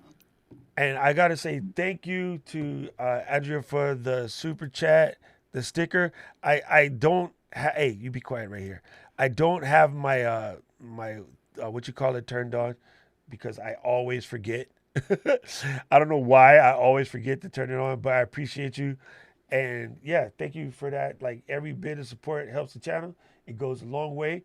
Again, you guys that are new here, if you like what's popping and it's going to get better, please support the Patreon. It's going to be simple. I'm going to figure it out. Like I still don't even know what I'm going to do for my Patreon people, but trust me, it's going to be good. If I gave you this much energy right now just for me being me, wait till we get Patreon figured out. But I know I am working on my Let's Get Live shirts. They are coming. So people that are in the middle membership and higher, you will get sent a Let's Get Live shirt. And I wanted to have it today, but my printer guy was like, he had a hangover. So we'll deal with that. We'll deal with him later. The other one is you can go to docrock.live/kit. That's where I keep like all the equipment, all the gear, all the advice. That's normally where I put it. You can go there, you can go shopping through there. I also have Amazon shop is I didn't make the overlay because I'm dumb since I started doing it. Oh, cool. Andrea also has a Patreon community. Yeah, that's a good way to do it. Carrie, you should get your Patreon set up too before you start your What's that? show. I don't know what it is. Just go to patreon.com. You'll see it. It makes absolute sense. Go What ahead is and it though? it's a way, like in the old school days when a artist wanted to paint the David, the little statue with the little peen. The Right. rich people of the neighborhood, they all basically paid him to work on that versus do anything else. Those are called patrons, patrons of the art. You hear that term in New York all the time. So and so is a patron of the arts. Well, these guys decided, the guys like me and like Andrea and like Keisha and Gabrielle who are doing all these streams and doing all these channels and stuff, it's actually a lot of work and it's actually extremely expensive. So they give people a way. They give people a So way to basically do a small donation, couple bucks a month here and there, and it basically builds up your little nut. So then you know like what your monthly outlay is, and that helps you with things like Envato Elements and Final Cut and sound effects and lighting and all of that. So you can kind of build yourself up to get to a certain level of so start community. account on Yes. patreon.com. And then what you do is you share Patreon with everybody, and then it's going to work. Now, here's What where is it it get, like? People will donate to you. It's like yes, it's like yes. It's like a monthly donation versus just a big donation, right? Now, here's where it gets crazy. And Keisha brings up a absolute solid point. when you get to a certain level in YouTube subscribers, you can actually replace Patreon with channel membership. And then what happens in your stream? I watched Livestream pros do this yesterday. They'll start the stream for half an hour. They talk to everybody, and then they say, "Okay, people, if you're not a channel member, you're going to get booted. You can watch the chat, but you can't type." Only members can type. Only members can ask questions. So those member people pay like $5 or $6 a month, and then they get special stuff like behind the scenes stuff, like one-on-one calls, like all of this kind of stuff. So yeah, I'm building up to that. That's the whole point of this. Let's Get Live show is basically it. And like Andrea says, it's to pay for all the pretty things. Speaking of pretty things, thank you so much, Kara, for coming visit me today. Thank you. You made all my creeper friends extremely happy, and yeah, there's that. And Well, thank you for helping me. I really appreciate all my your brother knowledge. said, if you really want to get good at this, move to Hawaii. I wish I could move to Hawaii in general, and not even just to get good at this. I wish I could. You could come here and start a girl boxing school, and then Do they have one? They don't have one. If they don't, we maybe have I'll a consider. couple. We have a couple. My boy Kaipo Midro and his wife, they have a boxing school, but it's on the other side of the island. So Okay. it's a good Money fitness thing. back. It's a good fitness thing anyway. Everybody here is into fitness because we got outside. We don't have snow and stuff to hide from. We got outside 24/7. So you can just come here Between here and and teach boxing. Florida. I'm moving out of New York, so we'll see what happens. Yeah, and you'll fit in right along. They'll think you're a local girl until they hear you say something with that Long Island accent. They'll be like, "What part of the island are you from?" I'll just make up some obscure area. There you go. So I definitely I will subscribe to your channel, Andrea, because I definitely want to see what you're doing. Casey, I love you. You always here, fam. I really appreciate your support. You guys, I'll see you on Tuesday. Tuesday, we're going to break down getting set up for Ecamm beta, which is going to download on Thursday. So Tuesday show, we're going to show you backing up your stuff, making sure you got everything legit, how to set up, say there's Kara's camera. I knew my battery went out, guys. Sorry. Yeah, that's what happens when you don't have a dummy battery. See? But I can still hear you though, so it's good. So we're going to basically show you how to submit bugs to the beta, how to interact with the team so that we can get Ecamm working perfectly for you when we're ready for the actual thing to drop a couple weeks later. I appreciate you guys so much. I love you, and you guys know how this do. I do this weird ending at the end, so we're going to make it run like that. Here we go. I'm going to play my intro/outro, and then we're going to move from there. Yes, Thursday can't come fast enough, bro. I feel you. It's just like Christmas. I feel like it's December 22nd right now. I'm losing my mind. Anyway, I appreciate you guys. If you haven't, join the Ecamm community now and then jump from there to join the Ecamm community beta. I will let you in, and then you can talk to me there, and we'll get you all set up for Thursday. I'll see you guys Tuesday. Appreciate you. Aloha.